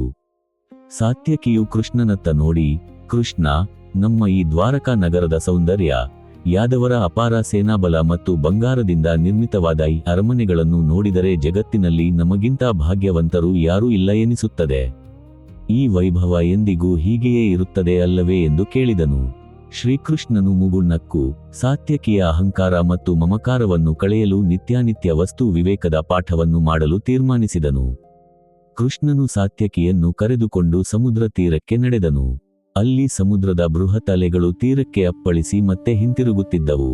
ಕೃಷ್ಣನು ತೀರದಲ್ಲಿದ್ದ ಮರಳನ್ನು ತೋರಿಸುತ್ತಾ, ಸಾತ್ಯಕಿ, ನೀನು ಹೇಳುತ್ತಿರುವ ಈ ಸೌಂದರ್ಯ, ಬಲ ಮತ್ತು ವೈಭವಗಳೆಲ್ಲವೂ ಈ ಸಮುದ್ರದ ದಂಡೆಯಲ್ಲಿ ಮರಳಿನಿಂದ ಕಟ್ಟಿದ ಸಣ್ಣ ಮನೆಯಂತೆ. ಬಲವಾದ ಒಂದು ಅಲೆ ಬಂದರೆ ಸಾಕು, ಮರಳಿನ ಮನೆ ಹೇಗೆ ಕುಸಿದು ಸಮುದ್ರದಲ್ಲಿ ಕರಗಿ ಹೋಗುತ್ತದೆಯೋ ಹಾಗೆಯೇ ಕಾಲವೆಂಬ ಅಲೆಗೆ ಈ ಸಕಲ ಭೌತಿಕ ಸಂಪತ್ತುಗಳು ಸಿಲುಕಿ ಒಂದು ದಿನ ನಾಶವಾಗುತ್ತವೆ. ಇಂದು ನಲಿವಿನಿಂದ ಮೆರೆಯುತ್ತಿರುವ ಈ ದ್ವಾರಕೆಯು ಕಾಲದ ಓಟದಲ್ಲಿ ಜಲಸಮಾಧಿಯಾಗುತ್ತದೆ. ಹೀಗಿರುವಾಗ ಅನಿತ್ಯವಾದ ಈ ಭೌತಿಕ ವಸ್ತುಗಳನ್ನು ನೋಡಿ ಹೆಮ್ಮೆ ಪಡುವುದರಲ್ಲಿ ಅರ್ಥವಿದೆಯೇ ಎಂದು ಕೇಳಿದನು. ಸಾತ್ಯಕಿಗೆ ಕೃಷ್ಣನ ಮಾತುಗಳಿಂದ ತೀವ್ರ ಆಘಾತವಾಯಿತು. ಕೃಷ್ಣ, ಈ ಸುಂದರ ನಗರ ಮತ್ತು ನಾವೆಲ್ಲರೂ ಒಂದು ದಿನ ಇಲ್ಲವಾಗುತ್ತೇವೆಯೇ? ಹಾಗಾದರೆ ನಾವಿಂದು ಕಾಣುತ್ತಿರುವ ಈ ಸಕಲ ವಸ್ತುಗಳು, ನಮ್ಮ ಶರೀರ, ಬಾಂಧವ್ಯಗಳು ಎಲ್ಲವೂ ಸುಳ್ಳೇ ಎಂದು ದಿಗಿಲಿನಿಂದ ಕೇಳಿದನು. ಕೃಷ್ಣನು ಪ್ರಶಾಂತವಾದ ಧ್ವನಿಯಲ್ಲಿ ಬೋಧಿಸಲು ತೊಡಗಿದನು. ಸಾತ್ಯಕಿ, ಜಗತ್ತು ಸುಳ್ಳಲ್ಲ, ಆದರೆ ಅದು ಅನಿತ್ಯ. ಅನಿತ್ಯ ಎಂದರೆ ನಿರಂತರವಾಗಿ ಬದಲಾಗುವಂತಹುದು. ಇಂದು ಪ್ರಾಯದಲ್ಲಿದ್ದ ಶರೀರ ನಾಳೆ ವೃದ್ಧಾಪ್ಯ ತಲುಪುತ್ತದೆ. ಇಂದು ಇರುವ ಅಧಿಕಾರ ನಾಳೆ ಬೇರೆಯವರ ಪಾಲಾಗುತ್ತದೆ. ಕಣ್ಣಿಗೆ ಕಾಣುವ ಪ್ರತಿಯೊಂದು ವಸ್ತುವು ಕ್ಷಣಿಕವಾದದ್ದು. ಆದರೆ ಇವೆಲ್ಲವೂ ಬದಲಾಗುವುದನ್ನು ನೋಡುತ್ತಿರುವ ನಿನ್ನೊಳಗಿನ ಚೈತನ್ಯ ಅಥವಾ ಆತ್ಮ ಮಾತ್ರ ಎಂದಿಗೂ ನಾಶವಾಗುವುದಿಲ್ಲ. ಅದೇ ನಿತ್ಯ. ಈ ನಿತ್ಯವಾದ ಆತ್ಮವನ್ನು ಮತ್ತು ಅನಿತ್ಯವಾದ ಜಗತ್ತನ್ನು ಬೇರ್ಪಡಿಸಿ ನೋಡುವ ಸೂಕ್ಷ್ಮ ಬುದ್ಧಿಯೇ ವಿವೇಕ. ಸ್ವಾಮಿ ವಿವೇಕಾನಂದರು ವಿವೇಕದ ಕುರಿತು ಹೇಳುತ್ತಾರೆ, ಜ್ಞಾನ ಎಂದರೆ ಬರೀ ಪುಸ್ತಕಗಳನ್ನು ಓದುವುದಲ್ಲ. ಸತ್ಯ ಯಾವುದು, ಅಸತ್ಯ ಯಾವುದು ಎಂದು ವಿವೇಚಿಸುವ ಶಕ್ತಿಯೇ ನಿಜವಾದ ಜ್ಞಾನ. ವಿವೇಕವಿಲ್ಲದ ಜ್ಞಾನವು ಶಕ್ತಿಯಿಲ್ಲದ ದೇಹದಂತೆ ನಿರ್ಜೀವ. ನಿತ್ಯವಾದ ಆತ್ಮ ಒಂದೇ ಸತ್ಯ. ಅಳಿಯುವ ವಸ್ತುಗಳ ಹಿಂದೆ ಓಡದೆ ಶಾಶ್ವತವಾದ ಸತ್ಯದ ಕಡೆಗೆ ಹೆಜ್ಜೆ ಹಾಕಿ. ಕೃಷ್ಣನು ಮುಂದುವರಿಯುತ್ತಾ, ಸಾತ್ಯಕಿ, ವಿವೇಕಿಯಾದವನು ಜಗತ್ತಿನ ಸೌಂದರ್ಯವನ್ನು ಅನುಭವಿಸುತ್ತಾನೆಯಾದರೂ ಅದಕ್ಕೆ ತನ್ನ ಮನಸ್ಸನ್ನು ಬಂಧಿಸಿಕೊಳ್ಳುವುದಿಲ್ಲ. ಅಲೆಗಳು ಸಮುದ್ರದ ಮೇಲ್ಮೈಯಲ್ಲಿ ಮಾತ್ರ ಇರುತ್ತವೆ, ಸಮುದ್ರದ ಆಳದಲ್ಲಿ ಸದಾ ಪ್ರಶಾಂತತೆ ಇರುತ್ತದೆ. ಹಾಗೆಯೇ ಪ್ರಪಂಚದ ಸುಖ ದುಃಖಗಳು ಮತ್ತು ಬದಲಾವಣೆಗಳು ಶರೀರ ಮತ್ತು ಮನಸ್ಸಿನ ಮೇಲ್ಮೈಗೆ ಮಾತ್ರ ಸಂಬಂಧಿಸಿದವು. ಅಂತರಂಗದ ಆತ್ಮದಲ್ಲಿ ಸದಾ ಶಾಂತಿ ಇರುತ್ತದೆ. ಈ ಸತ್ಯವನ್ನು ಅರಿತು ಜೀವಿಸುವುದೇ ನಿಜವಾದ ಜ್ಞಾನ. ಸಾತ್ಯಕಿಗೆ ಕೃಷ್ಣನ ಈ ಮಾತುಗಳಿಂದ ತಕ್ಷಣವೇ ಅರಿವಿನ ಬೆಳಕು ಮೂಡಿತು. ಆತನ ಮನಸ್ಸಿನಲ್ಲಿದ್ದ ಯಾದವ ವಂಶದ ಬಲ ಮತ್ತು ವೈಭವದ ಗರ್ವ ಸಂಪೂರ್ಣವಾಗಿ ಕರಗಿಹೋಯಿತು. ಸಾತ್ಯಕಿಯು ಕೃಷ್ಣನ ಪಾದಗಳಿಗೆ ಪ್ರಣಾಮ ಸಲ್ಲಿಸಿ, ಅನಿತ್ಯವಾದ ಈ ಭೌತಿಕ ಜಗತ್ತಿನ ಆಕರ್ಷಣೆಗಳಿಗೆ ಮರುಳಾಗದೆ ಸದಾ ನಿತ್ಯಾನಿತ್ಯ ವಸ್ತು ವಿವೇಕದಲ್ಲೇ ಸ್ಥಿರವಾಗಿ ತನ್ನ ಕರ್ತವ್ಯಗಳನ್ನು ನಿರ್ವಹಿಸುವ ದೃಢ ಸಂಕಲ್ಪವನ್ನು ತೊಟ್ಟನು. ಪ್ರಾಚೀನ ಕಾಲದಲ್ಲಿ ಕಪಿಲ ಮಹರ್ಷಿಗಳ ಆಶ್ರಮವು ಗಂಗಾಸಾಗರದ ತೀರದಲ್ಲಿ ಪ್ರಶಾಂತವಾಗಿ ವಿರಾಜಿಸುತ್ತಿತ್ತು. ಕಪಿಲ ಮುನಿಗಳು ಸಾಂಖ್ಯ ದರ್ಶನದ ಪ್ರವರ್ತಕರಾಗಿದ್ದು ಸದಾ ಅಂತರಂಗದ ಆತ್ಮಜ್ಞಾನದಲ್ಲಿ ಸ್ಥಿರವಾಗಿದ್ದರು. ಆ ಸಮಯದಲ್ಲಿ ಅವರ ತಾಯಿಯಾದ ದೇವಹೂತಿಯು ಸಂಸಾರ ಬಂಧನದ ದುಃಖಗಳಿಂದ ತಪ್ಪಿಸುತ್ತಾ ಕಪಿಲ ಮುನಿಗಳ ಬಳಿಗೆ ಬಂದು ವಿನಮ್ರವಾಗಿ ಪ್ರಾರ್ಥಿಸಿದಳು. ಮಗನೇ, ನಾನು ಸುಖ ಭೋಗಗಳಲ್ಲೇ ಜೀವನವನ್ನು ಕಳೆದು ಅಜ್ಞಾನದ ಕತ್ತಲೆಯಲ್ಲಿ ಸಿಲುಕಿದ್ದೇನೆ. ಈ ಕಣ್ಣಿಗೆ ಕಾಣುವ ಭೌತಿಕ ಜಗತ್ತು ನನ್ನನ್ನು ಸದಾ ಆಕರ್ಷಿಸುತ್ತಾ ದುಃಖದ ಕಡೆಗೆ ತಳ್ಳುತ್ತಿದೆ. ಮನುಷ್ಯನನ್ನು ಮೋಹದ ಕತ್ತಲೆಯಿಂದ ಪಾರು ಮಾಡಿ ಶಾಶ್ವತ ಶಾಂತಿಯನ್ನು ನೀಡುವ ವಿವೇಕದ ಹಾದಿಯನ್ನು ನನಗೆ ಬೋಧಿಸು ಎಂದು ಕಣ್ಣೀರಿಡುತ್ತಾ ಬೇಡಿದಳು. ಕಪಿಲ ಮಹರ್ಷಿಗಳು ತಾಯಿಯ ಆರ್ತತೆಯನ್ನು ಕಂಡು ಅತ್ಯಂತ ಗೌರವದಿಂದ ಆಕೆಯನ್ನು ಕುಳ್ಳಿರಿಸಿ ನಿತ್ಯಾನಿತ್ಯ ವಸ್ತು ವಿವೇಕ ದ ಆಳವಾದ ಸತ್ಯವನ್ನು ಬೋಧಿಸಲು ತೊಡಗಿದರು. ತಾಯೇ, ಈ ಜಗತ್ತಿನಲ್ಲಿ ನಾವಿಂದು ಸತ್ಯವೆಂದು ಭಾವಿಸುತ್ತಿರುವ ಸಕಲ ವಸ್ತುಗಳು ಶರೀರ, ಆಸ್ತಿ ಮತ್ತು ಬಾಂಧವ್ಯಗಳು ಪ್ರಕೃತಿಯ ಗುಣಗಳಿಂದ ಮಾಡಲ್ಪಟ್ಟವು. ಪ್ರಕೃತಿಯು ಸದಾ ಬದಲಾಗುವಂತಹುದು, ಕ್ಷಣಿಕವಾದದ್ದು ಮತ್ತು ಅನಿತ್ಯವಾದದ್ದು. ಆದರೆ ಈ ಪ್ರಕೃತಿಯ ಸಕಲ ಆಟಗಳನ್ನು ನೋಡುತ್ತಿರುವ ಅಂತರಂಗದ ಸಾಕ್ಷಿ ಚೈತನ್ಯವೇ ಪುರುಷ ಅಥವಾ ಆತ್ಮ. ಆ ಆತ್ಮವು ಎಂದಿಗೂ ಬದಲಾಗದ ನಿತ್ಯ ವಸ್ತುವಾಗಿದೆ. ದೇವಹೂತಿಯು ಆಶ್ಚರ್ಯದಿಂದ, ಮಗನೇ, ಪ್ರಕೃತಿಯು ನಮ್ಮನ್ನು ಹೇಗೆ ಬಂಧಿಸುತ್ತದೆ? ನಾವು ಈ ಅನಿತ್ಯ ವಸ್ತುಗಳನ್ನೇ ಶಾಶ್ವತ ಎಂದು ಏಕೆ ನಂಬುತ್ತೇವೆ ಎಂದು ಕೇಳಿದಳು. ಕಪಿಲ ಮುನಿಗಳು ಪ್ರಶಾಂತವಾಗಿ ಮುಗುಳ್ನಕ್ಕು ನುಡಿದರು, ತಾಯೇ, ಅಜ್ಞಾನವೇ ಇದಕ್ಕೆ ಕಾರಣ.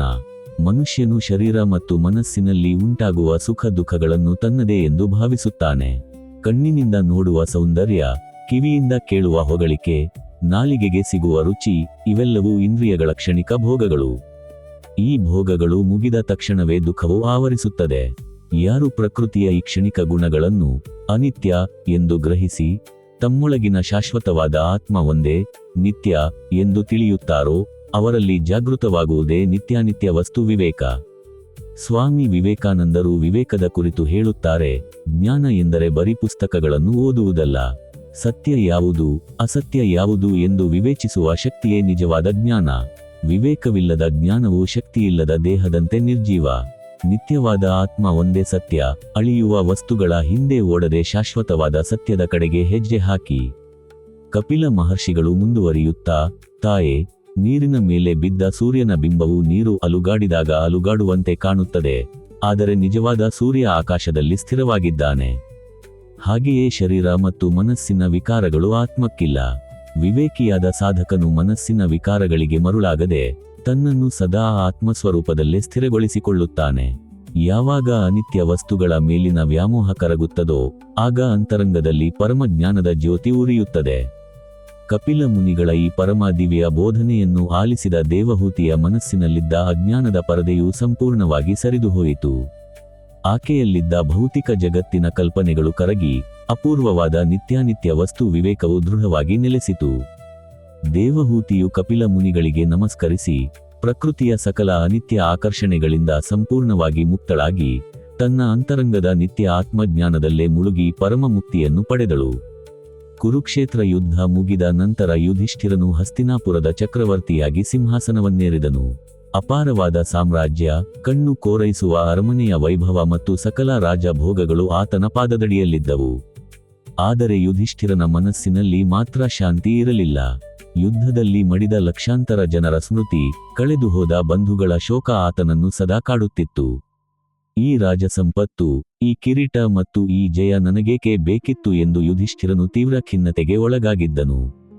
ಯುಧಿಷ್ಠಿರನ ಈ ಆಂತರಿಕ ಶೋಕವನ್ನು ನಿವಾರಿಸಲು ಶ್ರೀಕೃಷ್ಣನು ಆತನನ್ನು ಅಂಬುಶಯ್ಯೆಯ ಮೇಲೆ ಮಲಗಿದ್ದ ಪಿತಾಮಹ ಭೀಷ್ಮಾಚಾರ್ಯರ ಬಳಿಗೆ ಕರೆತಂದನು. ಭೀಷ್ಮರು ಯುದ್ಧಭೂಮಿಯಲ್ಲಿ ಅಸ್ತಮಿಸುತ್ತಿದ್ದ ಸೂರ್ಯನಂತೆ ದಿವ್ಯ ತೇಜಸ್ಸಿನಿಂದ ಕಂಗೊಳಿಸುತ್ತಿದ್ದರು. ಯುಧಿಷ್ಠಿರನು ಭೀಷ್ಮರ ಪಾದಗಳಿಗೆ ನಮಸ್ಕರಿಸಿ, ಪಿತಾಮಹರೇ, ಈ ಸಾಮ್ರಾಜ್ಯದ ವೈಭವ ಮತ್ತು ಸಂಪತ್ತು ನನಗೆ ತೀವ್ರ ದುಃಖವನ್ನು ನೀಡುತ್ತಿವೆ. ನಾನು ಸಂಪಾದಿಸಿದ ಈ ಸಕಲವು ಕ್ಷಣಿಕವೆನಿಸುತ್ತಿದೆ. ಮನುಷ್ಯನಿಗೆ ಅಳಿಯದ ಶಾಂತಿ ಸಿಗುವುದು ಹೇಗೆ ಎಂದು ಪ್ರಾರ್ಥಿಸಿದನು. ಆಗ ಭೀಷ್ಮಾಚಾರ್ಯರು ಧರ್ಮರಾಜನತ್ತ ಪ್ರೀತಿಯಿಂದ ನೋಡಿ, ರಾಜ, ನಿನಗೆ ಉಂಟಾಗಿರುವ ಈ ದುಃಖವೇ ಜ್ಞಾನದ ಮೊದಲ ಹಂತ. ಸಿಂಹಾಸನದ ಮೇಲಿದ್ದರೂ ಈ ವೈಭವವು ಅನಿತ್ಯವೆಂಬ ಅರಿವು ನಿನಗೆ ಮೂಡಿದೆ. ಧರ್ಮರಾಜನೇ, ಸಾಧಕನಿಗೆ ಅತ್ಯಗತ್ಯವಾದದ್ದು ನಿತ್ಯಾನಿತ್ಯ ವಸ್ತು ವಿವೇಕ. ಮನುಷ್ಯನು ಬಾಹ್ಯದಲ್ಲಿ ಕಾಣುವ ರಾಜ್ಯಾಧಿಕಾರ, ಐಶ್ವರ್ಯ ಮತ್ತು ಶರೀರವನ್ನು ಶಾಶ್ವತವೆಂದು ಭಾವಿಸಿ ಮೋಹಕ್ಕೆ ಒಳಗಾಗುತ್ತಾನೆ. ಆದರೆ ಇವೆಲ್ಲವೂ ಕಾಲದ ಓಟದಲ್ಲಿ ಮಣ್ಣಾಗಿ ಹೋಗುವ ಅನಿತ್ಯ ವಸ್ತುಗಳು. ಭೀಷ್ಮರು ಮುಂದುವರಿಯುತ್ತಾ, ಯುಧಿಷ್ಠಿರ, ಈ ಅಂಬುಶಯ್ಯೆಯ ಮೇಲೆ ಮಲಗಿರುವ ನನ್ನ ಶರೀರವನ್ನು ನೋಡು. ಒಮ್ಮೆ ಈ ಶರೀರವು ಅಜೇಯವಾಗಿತ್ತು, ಅಪಾರ ಶೌರ್ಯದಿಂದ ಕೂಡಿತ್ತು. ಆದರೆ ಇಂದು ಇದು ಬಾಣಗಳಿಂದ ಜರ್ಜರಿತವಾಗಿದೆ. ಶರೀರವು ವಿಕಾರಗೊಳ್ಳುತ್ತದೆ, ನಾಶವಾಗುತ್ತದೆ.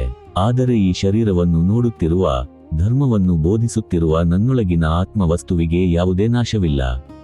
ಆ ಆತ್ಮವೊಂದೇ ನಿತ್ಯ.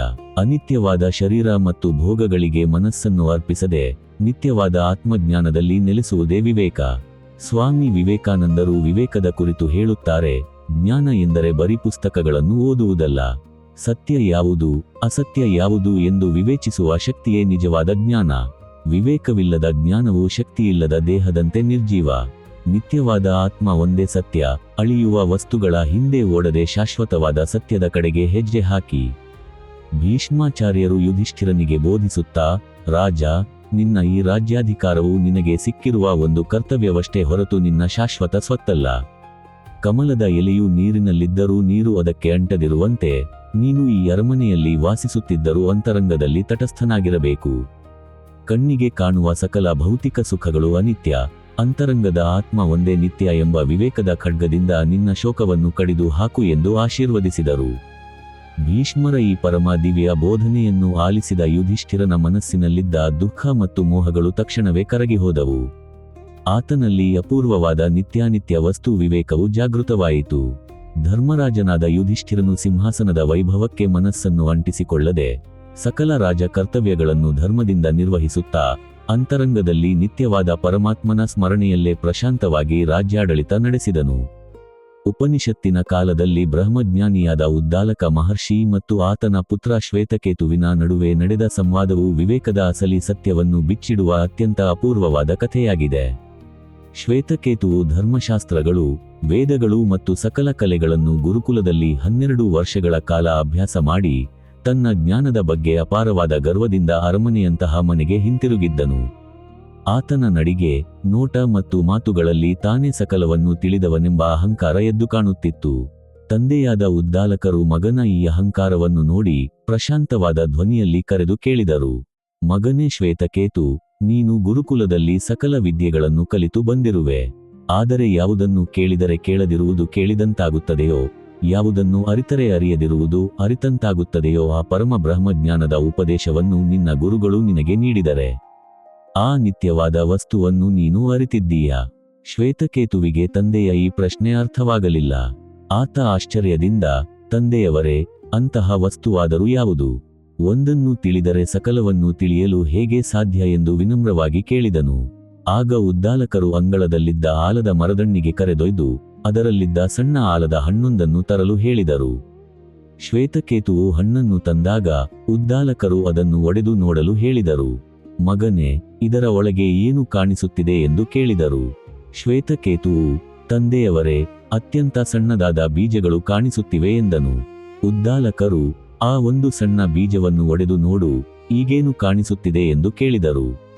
ಶ್ವೇತಕೇತುವು ಬೀಜವನ್ನು ಒಡೆದು ನೋಡಿ, ತಂದೆಯವರೇ, ಈಗ ನನಗೇನೂ ಕಾಣಿಸುತ್ತಿಲ್ಲ, ಸಂಪೂರ್ಣ ಶೂನ್ಯವಾಗಿದೆ ಎಂದನು. ಉದ್ದಾಲಕರು ಮುಗುಳ್ನಕ್ಕೂ ನುಡಿದರು, ಮಗನೇ, ಕಣ್ಣಿಗೆ ಕಾಣಿಸದ ಆ ಅತ್ಯಂತ ಸೂಕ್ಷ್ಮವಾದ ಅರಿವೇ ಈ ಬೃಹತ್ ಆಲದ ಮರಕ್ಕೆ ಮೂಲ. ಈ ಕಣ್ಣಿಗೆ ಕಾಣುವ ಬೃಹತ್ ಮರ, ಹಣ್ಣು, ಎಲೆಗಳೆಲ್ಲವೂ ಕಾಲಕ್ರಮೇಣ ಬದಲಾಗುವ ಮತ್ತು ನಾಶವಾಗುವ ಅನಿತ್ಯ ವಸ್ತುಗಳು. ಆದರೆ ಕಣ್ಣಿಗೆ ಕಾಣಿಸದೆ ಆ ಬೀಜದ ಅಂತರಂಗದಲ್ಲಿ ಅಡಗಿದ್ದು ಮರಕ್ಕೆ ಜೀವ ನೀಡಿದ ಆ ಸೂಕ್ಷ್ಮ ಸತ್ಯವೇ ನಿತ್ಯ. ಅದೇ ಬ್ರಹ್ಮ, ಅದೇ ಆತ್ಮ. ತತ್ವಮಸಿ ಶ್ವೇತಕೇತು, ಆ ನಿತ್ಯವಾದ ಪರಮ ಚೈತನ್ಯವೇ ನೀನಾಗಿದ್ದೀಯಾ. ಸ್ವಾಮಿ ವಿವೇಕಾನಂದರು ವಿವೇಕದ ಕುರಿತು ಹೇಳುತ್ತಾರೆ, ಜ್ಞಾನ ಎಂದರೆ ಬರೀ ಪುಸ್ತಕಗಳನ್ನು ಓದುವುದಲ್ಲ. ಸತ್ಯ ಯಾವುದು, ಅಸತ್ಯ ಯಾವುದು ಎಂದು ವಿವೇಚಿಸುವ ಶಕ್ತಿಯೇ ನಿಜವಾದ ಜ್ಞಾನ. ವಿವೇಕವಿಲ್ಲದ ಜ್ಞಾನವು ಶಕ್ತಿಯಿಲ್ಲದ ದೇಹದಂತೆ ನಿರ್ಜೀವ. ನಿತ್ಯವಾದ ಆತ್ಮ ಒಂದೇ ಸತ್ಯ. ಅಳಿಯುವ ವಸ್ತುಗಳ ಹಿಂದೆ ಓಡದೆ ಶಾಶ್ವತವಾದ ಸತ್ಯದ ಕಡೆಗೆ ಹೆಜ್ಜೆ ಹಾಕಿ. ಉದ್ದಾಲಕರು ಮುಂದುವರಿಯುತ್ತಾ, ಮಗನೇ, ನೀನು ಕಲಿತ ಪುಸ್ತಕದ ವಿದ್ಯೆಗಳು, ಪಡೆದ ಮಾನ್ಯತೆಗಳು ಮತ್ತು ಕಣ್ಣಿಗೆ ಕಾಣುವ ಭೌತಿಕ ರೂಪಗಳೆಲ್ಲವೂ ಅನಿತ್ಯವಾದವು. ವಸ್ತುವಿನ ಹೊರಗಿನ ಆಕಾರವನ್ನು ನೋಡಿ ಮರುಳಾಗದೆ ಪ್ರತಿಯೊಂದರ ಅಂತರಂಗದಲ್ಲಿರುವ ಆ ನಿತ್ಯವಾದ ಆತ್ಮವನ್ನು ಗುರುತಿಸುವುದೇ ನಿತ್ಯಾನಿತ್ಯ ವಸ್ತು ವಿವೇಕ. ಯಾವಾಗ ಮನುಷ್ಯನು ಬಾಹ್ಯ ಅನಿತ್ಯ ಆಕರ್ಷಣೆಗಳಿಂದ ಹಿಂತಿರುಗಿ ತನ್ನೊಳಗಿನ ನಿತ್ಯ ಚೈತನ್ಯವನ್ನು ಅರಿಯುತ್ತಾನೋ, ಆಗ ಆತನ ಸಕಲ ಅಹಂಕಾರವು ಕರಗಿ ಹೋಗುತ್ತದೆ. ತಂದೆಯ ಈ ಪರಮ ದಿವ್ಯ ಬೋಧನೆಯನ್ನು ಕೇಳಿದ ಶ್ವೇತಕೇತುವಿನ ಮನಸ್ಸಿನಲ್ಲಿದ್ದ ಜ್ಞಾನದ ಗರ್ವ ಸಂಪೂರ್ಣವಾಗಿ ನಿವಾರಣೆಯಾಯಿತು. ಆತನಲ್ಲಿ ದೃಢವಾದ ನಿತ್ಯಾನಿತ್ಯ ವಸ್ತು ವಿವೇಕವು ಜಾಗೃತವಾಯಿತು. ಶ್ವೇತಕೇತುವು ತಂದೆಯ ಪಾದಗಳಿಗೆ ಎರಗಿ, ಕಣ್ಣಿಗೆ ಕಾಣುವ ಅನಿತ್ಯ ಪ್ರಪಂಚದ ಮೋಹಕ್ಕೆ ಒಳಗಾಗದೆ ಸದಾ ತನ್ನೊಳಗಿನ ನಿತ್ಯ ಬ್ರಹ್ಮ ವಸ್ತುವಿನ ಅನುಸಂಧಾನದಲ್ಲೇ ಪ್ರಶಾಂತವಾಗಿ ಬಾಳಿದನು. ಪ್ರಾಚೀನ ಕಾಲದಲ್ಲಿ ಅಶ್ವಪತಿ ಎಂಬ ರಾಜನು ಕೈಕೇಯ ದೇಶವನ್ನು ನ್ಯಾಯ ಮತ್ತು ಧರ್ಮದಿಂದ ಆಳುತ್ತಿದ್ದನು. ಆತನ ರಾಜ್ಯದಲ್ಲಿ ಪ್ರಜೆಗಳೆಲ್ಲರೂ ಸುಖ ಸಂತೋಷಗಳಿಂದ ಬಾಳುತ್ತಿದ್ದರು. ರಾಜ ಅಶ್ವಪತಿ ಸ್ವತಃ ಮಹಾನ್ ಪರಮಜ್ಞಾನಿಯಾಗಿದ್ದು, ಅರಮನೆಯ ಸುಖ ಭೋಗಗಳ ನಡುವೆಯೂ ಸದಾ ಅಂತರಂಗದ ನಿತ್ಯಾನಿತ್ಯ ವಸ್ತು ವಿವೇಕದಲ್ಲೇ ನೆಲೆಸಿದ್ದನು. ಆತನ ಅರಮನೆಯು ಕೇವಲ ರಾಜ್ಯಾಡಳಿತದ ಕೇಂದ್ರವಾಗಿರದೆ ಜ್ಞಾನಿಗಳ ಮತ್ತು ಸತ್ಯಕಾಮಿಗಳ ಮಿಲನ ಕ್ಷೇತ್ರವಾಗಿತ್ತು. ಒಮ್ಮೆ ಪ್ರಾಚೀನ ದೇಶದ 5 ಶ್ರೇಷ್ಠ ಮಹರ್ಷಿಗಳು ಮತ್ತು ವಿದ್ವಾಂಸರಾದ ಪ್ರಚೀನಶಾಲ, ಸತ್ಯಯಜ್ಞ, ಇಂದ್ರದ್ಯುಮ್ನ, ಜನ ಮತ್ತು ಬುಡಿಲ ಎಂಬುವರು ಪರಬ್ರಹ್ಮ ವಸ್ತುವಿನ ನೈಜ ಸ್ವರೂಪ ಯಾವುದು ಎಂದು ತಿಳಿಯಲು ಚರ್ಚಿಸುತ್ತಿದ್ದರು. ಅವರಲ್ಲಿ ಕೇವಲ ಪುಸ್ತಕದ ವಿದ್ಯೆ ಇತ್ತು, ಆದರೆ ಅಂತರಂಗದ ಅಪರೋಕ್ಷ ಅನುಭವವಿರಲಿಲ್ಲ. ತಮ್ಮ ಆಂತರಿಕ ಸಂಶಯಗಳನ್ನು ನಿವಾರಿಸಿಕೊಳ್ಳಲು ಅವರು ಬ್ರಹ್ಮಜ್ಞಾನಿಯಾದ ಮಹರ್ಷಿ ಉದ್ದಾಲಕರ ಬಳಿಗೆ ತೆರಳಿದರು. ಉದ್ದಾಲಕರು ಅವರ ಜ್ಞಾನದಾಹವನ್ನು ಕಂಡು, ನನಗಿಂತಲೂ ಈ ಸತ್ಯದ ಆಳವಾದ ಅನುಭವ ಕೈಕೇಯ ರಾಜ ಅಶ್ವಪತಿಗೆ ಇದೆ, ನಾವೆಲ್ಲರೂ ಆತನ ಬಳಿಗೆ ಹೋಗೋಣ ಎಂದು ಹೇಳಿ ಇವರನ್ನು ಕರೆದುಕೊಂಡು ರಾಜ ಅಶ್ವಪತಿಯ ಅರಮನೆಗೆ ಆಗಮಿಸಿದರು. ರಾಜ ಅಶ್ವಪತಿಯು ಈ 6 ಜನ ಶ್ರೇಷ್ಠ ಮುನಿಗಳನ್ನು ಅತ್ಯಂತ ವೈಭವದಿಂದ, ಪ್ರೀತ್ಯಾದರಗಳಿಂದ ಸ್ವಾಗತಿಸಿದನು. ಪ್ರತಿಯೊಬ್ಬ ಮುನಿಗೂ ಅಪಾರವಾದ ಸುವರ್ಣ, ವಸ್ತ್ರ ಮತ್ತು ಆಸ್ತಿಗಳನ್ನು ಮರ್ಯಾದೆಯಾಗಿ ನೀಡಲು ಮುಂದಾದನು. ಆದರೆ ಮುನಿಗಳು ಆ ಧನ ಕನಕಗಳನ್ನು ನಿರಾಕರಿಸಿ, ರಾಜ, ನಾವು ಇಲ್ಲಿಗೆ ಬಂದದ್ದು ನಿನ್ನ ರಾಜಮರ್ಯಾದೆಯನ್ನು ಸ್ವೀಕರಿಸಲಲ್ಲ. ಪ್ರಪಂಚದಲ್ಲಿ ಶಾಶ್ವತವಾದದ್ದು ಯಾವುದು ಮತ್ತು ಅನಿತ್ಯವಾದದ್ದು ಯಾವುದು ಎಂಬ ಸತ್ಯವನ್ನು ನಿನ್ನಿಂದ ತಿಳಿಯಲು ಬಂದಿದ್ದೇವೆ. ಸಕಲ ಜಗತ್ತಿಗೆ ಮೂಲವಾದ ಆ ವೈಶ್ವಾನರ ಆತ್ಮ ಅಂದರೆ ಏನು ಎಂದು ನಮಗೆ ಬೋಧಿಸು ಎಂದು ಪ್ರಾರ್ಥಿಸಿದರು. ರಾಜ ಅಶ್ವಪತಿಯು ಮುಗುಳ್ನಕ್ಕು ಮುನಿಗಳನ್ನು ಸಭೆಯಲ್ಲಿ ಆಸೀನರಾಗಿಸಿ ನಿತ್ಯಾನಿತ್ಯ ವಸ್ತು ವಿವೇಕದ ರಹಸ್ಯವನ್ನು ಬಿಚ್ಚಿಡಲು ತೊಡಗಿದನು. ಹೇ ಮಹರ್ಷಿಗಳಿರ, ನೀವು ಪ್ರತಿಯೊಬ್ಬರೂ ಪರಮಾತ್ಮನನ್ನು ಪ್ರಕೃತಿಯ ಒಂದೊಂದು ಭಾಗದಲ್ಲಿ ಹುಡುಕುತ್ತಿದ್ದೀರಿ. ಒಬ್ಬರು ಆಕಾಶವೇ ಆತ್ಮ ಎಂದಿರಿ, ಇನ್ನೊಬ್ಬರು ಸೂರ್ಯನೇ ಆತ್ಮ ಎಂದಿರಿ, ಮತ್ತೊಬ್ಬರು ಗಾಳಿಯೇ ಆತ್ಮ ಎಂದಿರಿ. ಆದರೆ ಇವೆಲ್ಲವೂ ಸೃಷ್ಟಿಯ ಬಾಹ್ಯ ರೂಪಗಳು. ಸೂರ್ಯ, ನಕ್ಷತ್ರ, ಗಾಳಿ, ನೀರು ಮತ್ತು ಈ ಭೌತಿಕ ಶರೀರ ಇವೆಲ್ಲವೂ ಹುಟ್ಟಿ ನಾಶವಾಗುವ ಅನಿತ್ಯ ವಸ್ತುಗಳು. ಅಶ್ವಪತಿಯು ಮುನಿಗಳ ಕಣ್ಣುಗಳಲ್ಲಿ ಕಣ್ಣಿಟ್ಟು ಮುಂದುವರಿಸಿದನು. ಪ್ರಕೃತಿಯ ಈ ಸಕಲ ಅನಿತ್ಯ ಆಕಾರಗಳ ಅಂತರಂಗದಲ್ಲಿ ಅವುಗಳಿಗೆ ಜೀವ ನೀಡುತ್ತಿರುವ ಒಂದೇ ಆದ ಸರ್ವವ್ಯಾಪಿ ಚೈತನ್ಯವೇ ವೈಶ್ವಾನರ ಆತ್ಮ. ಆ ಆತ್ಮವು ಹೊರಗಿನ ಸೂರ್ಯನಲ್ಲಷ್ಟೇ ಅಲ್ಲ, ನಮ್ಮ ಪ್ರತಿಯೊಬ್ಬರ ಹೃದಯದಲ್ಲೂ ನಿತ್ಯವಾಗಿ ಬೆಳಗುತ್ತಿದೆ. ಮನುಷ್ಯನು ಕಣ್ಣಿಗೆ ಕಾಣುವ ಬಾಹ್ಯ ಜಗತ್ತಿನ ರೂಪಗಳನ್ನು, ಸಿರಿವಂತಿಕೆ, ಸಂಪತ್ತು ಮತ್ತು ದೇಹವನ್ನು ಸತ್ಯವೆಂದು ಭಾವಿಸಿ ಮೋಹಗೊಳ್ಳುತ್ತಾನೆ. ಆದರೆ ಇವೆಲ್ಲವೂ ಕಾಲದ ಓಟದಲ್ಲಿ ಬದಲಾಗುವಂತಹುವು. ಪ್ರತಿಯೊಂದು ಘಟನೆಯ ಹಿಂದಿರುವ ಆ ನಿತ್ಯವಾದ ಆತ್ಮಜ್ಞಾನವನ್ನು ಗ್ರಹಿಸುವುದೇ ನಿಜವಾದ ವಿವೇಕ.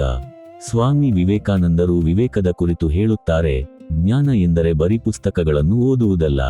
ಸತ್ಯ ಯಾವುದು, ಅಸತ್ಯ ಯಾವುದು ಎಂದು ವಿವೇಚಿಸುವ ಶಕ್ತಿಯೇ ನಿಜವಾದ ಜ್ಞಾನ. ವಿವೇಕವಿಲ್ಲದ ಜ್ಞಾನವು ಶಕ್ತಿಯಿಲ್ಲದ ದೇಹದಂತೆ ನಿರ್ಜೀವ. ನಿತ್ಯವಾದ ಆತ್ಮ ಒಂದೇ ಸತ್ಯ. ಅಳಿಯುವ ವಸ್ತುಗಳ ಹಿಂದೆ ಓಡದೆ ಶಾಶ್ವತವಾದ ಸತ್ಯದ ಕಡೆಗೆ ಹೆಜ್ಜೆ ಹಾಕಿ. ರಾಜ ಅಶ್ವಪತಿಯು ಮುನಿಗಳಿಗೆ ಬೋಧಿಸುತ್ತಾ, ನೀವು ಪಡೆದ ಶಾಸ್ತ್ರ ಜ್ಞಾನವು ಅಜ್ಞಾನದ ಕವಚವನ್ನು ಕಳಚದಿದ್ದರೆ ಅದರಿಂದ ಯಾವುದೇ ಪ್ರಯೋಜನವಿಲ್ಲ. ಕಣ್ಣಿಗೆ ಕಾಣುವ ಈ ಪ್ರಪಂಚವು ಕನಸಿನಂತೆ ಅನಿತ್ಯ. ಆದರೆ ಕನಸನ್ನು ನೋಡುತ್ತಿರುವ ಜಾಗೃತ ಚೈತನ್ಯವೇ ನಿತ್ಯ. ಈ ನಿತ್ಯ ಮತ್ತು ಅನಿತ್ಯಗಳ ವ್ಯತ್ಯಾಸವನ್ನು ಅರಿತವನೇ ನಿಜವಾದ ಜ್ಞಾನಿ. ಅರಮನೆಯಲ್ಲಿರುವ ನಾನು ಪ್ರಜಾಪಾಲನೆ ಮಾಡುತ್ತಿದ್ದರೂ ಈ ಸಕಲ ವೈಭವಗಳನ್ನು ಅನಿತ್ಯವೆಂದೇ ನೋಡುತ್ತೇನೆ. ಆದ್ದರಿಂದಲೇ ಯಾವುದೇ ಶೋಕ ಅಥವಾ ಮೋಹಗಳು ನನ್ನನ್ನು ಸೋಲಿಸಲು ಸಾಧ್ಯವಿಲ್ಲ ಎಂದನು. ರಾಜನ ಈ ಅಪೂರ್ವ ಬೋಧನೆಯನ್ನು ಆಲಿಸಿದ ಮಹರ್ಷಿಗಳಿಗೆ ತಕ್ಷಣವೇ ದಿವ್ಯ ಜ್ಞಾನೋದಯವಾಯಿತು. ಅವರ ಮನಸ್ಸಿನಲ್ಲಿದ್ದ ಸಕಲ ಆಂತರಿಕ ಸಂಶಯಗಳು ಮತ್ತು ಪುಸ್ತಕದ ವಿದ್ಯೆಯ ಗರ್ವ ಸಂಪೂರ್ಣವಾಗಿ ಕರಗಿಹೋಯಿತು. ಅವರಲ್ಲಿ ಅಳಿಯದ ನಿತ್ಯಾನಿತ್ಯ ವಸ್ತು ವಿವೇಕವು ಜಾಗೃತವಾಯಿತು. ಮುನಿಗಳು ರಾಜ ಅಶ್ವಪತಿಗೆ ತಲೆಬಾಗಿ ನಮಸ್ಕರಿಸಿ, ಕಣ್ಣಿಗೆ ಕಾಣುವ ಅನಿತ್ಯ ಪ್ರಪಂಚದ ಮಿಥ್ಯಾ ಆಕರ್ಷಣೆಗಳಿಂದ ಹಿಂತಿರುಗಿ ತಮ್ಮೊಳಗಿನ ನಿತ್ಯ ವೈಶ್ವಾನರ ಆತ್ಮದ ಧ್ಯಾನದಲ್ಲೇ ಸದಾ ಪ್ರಶಾಂತವಾಗಿ ಬಾಳಿದರು.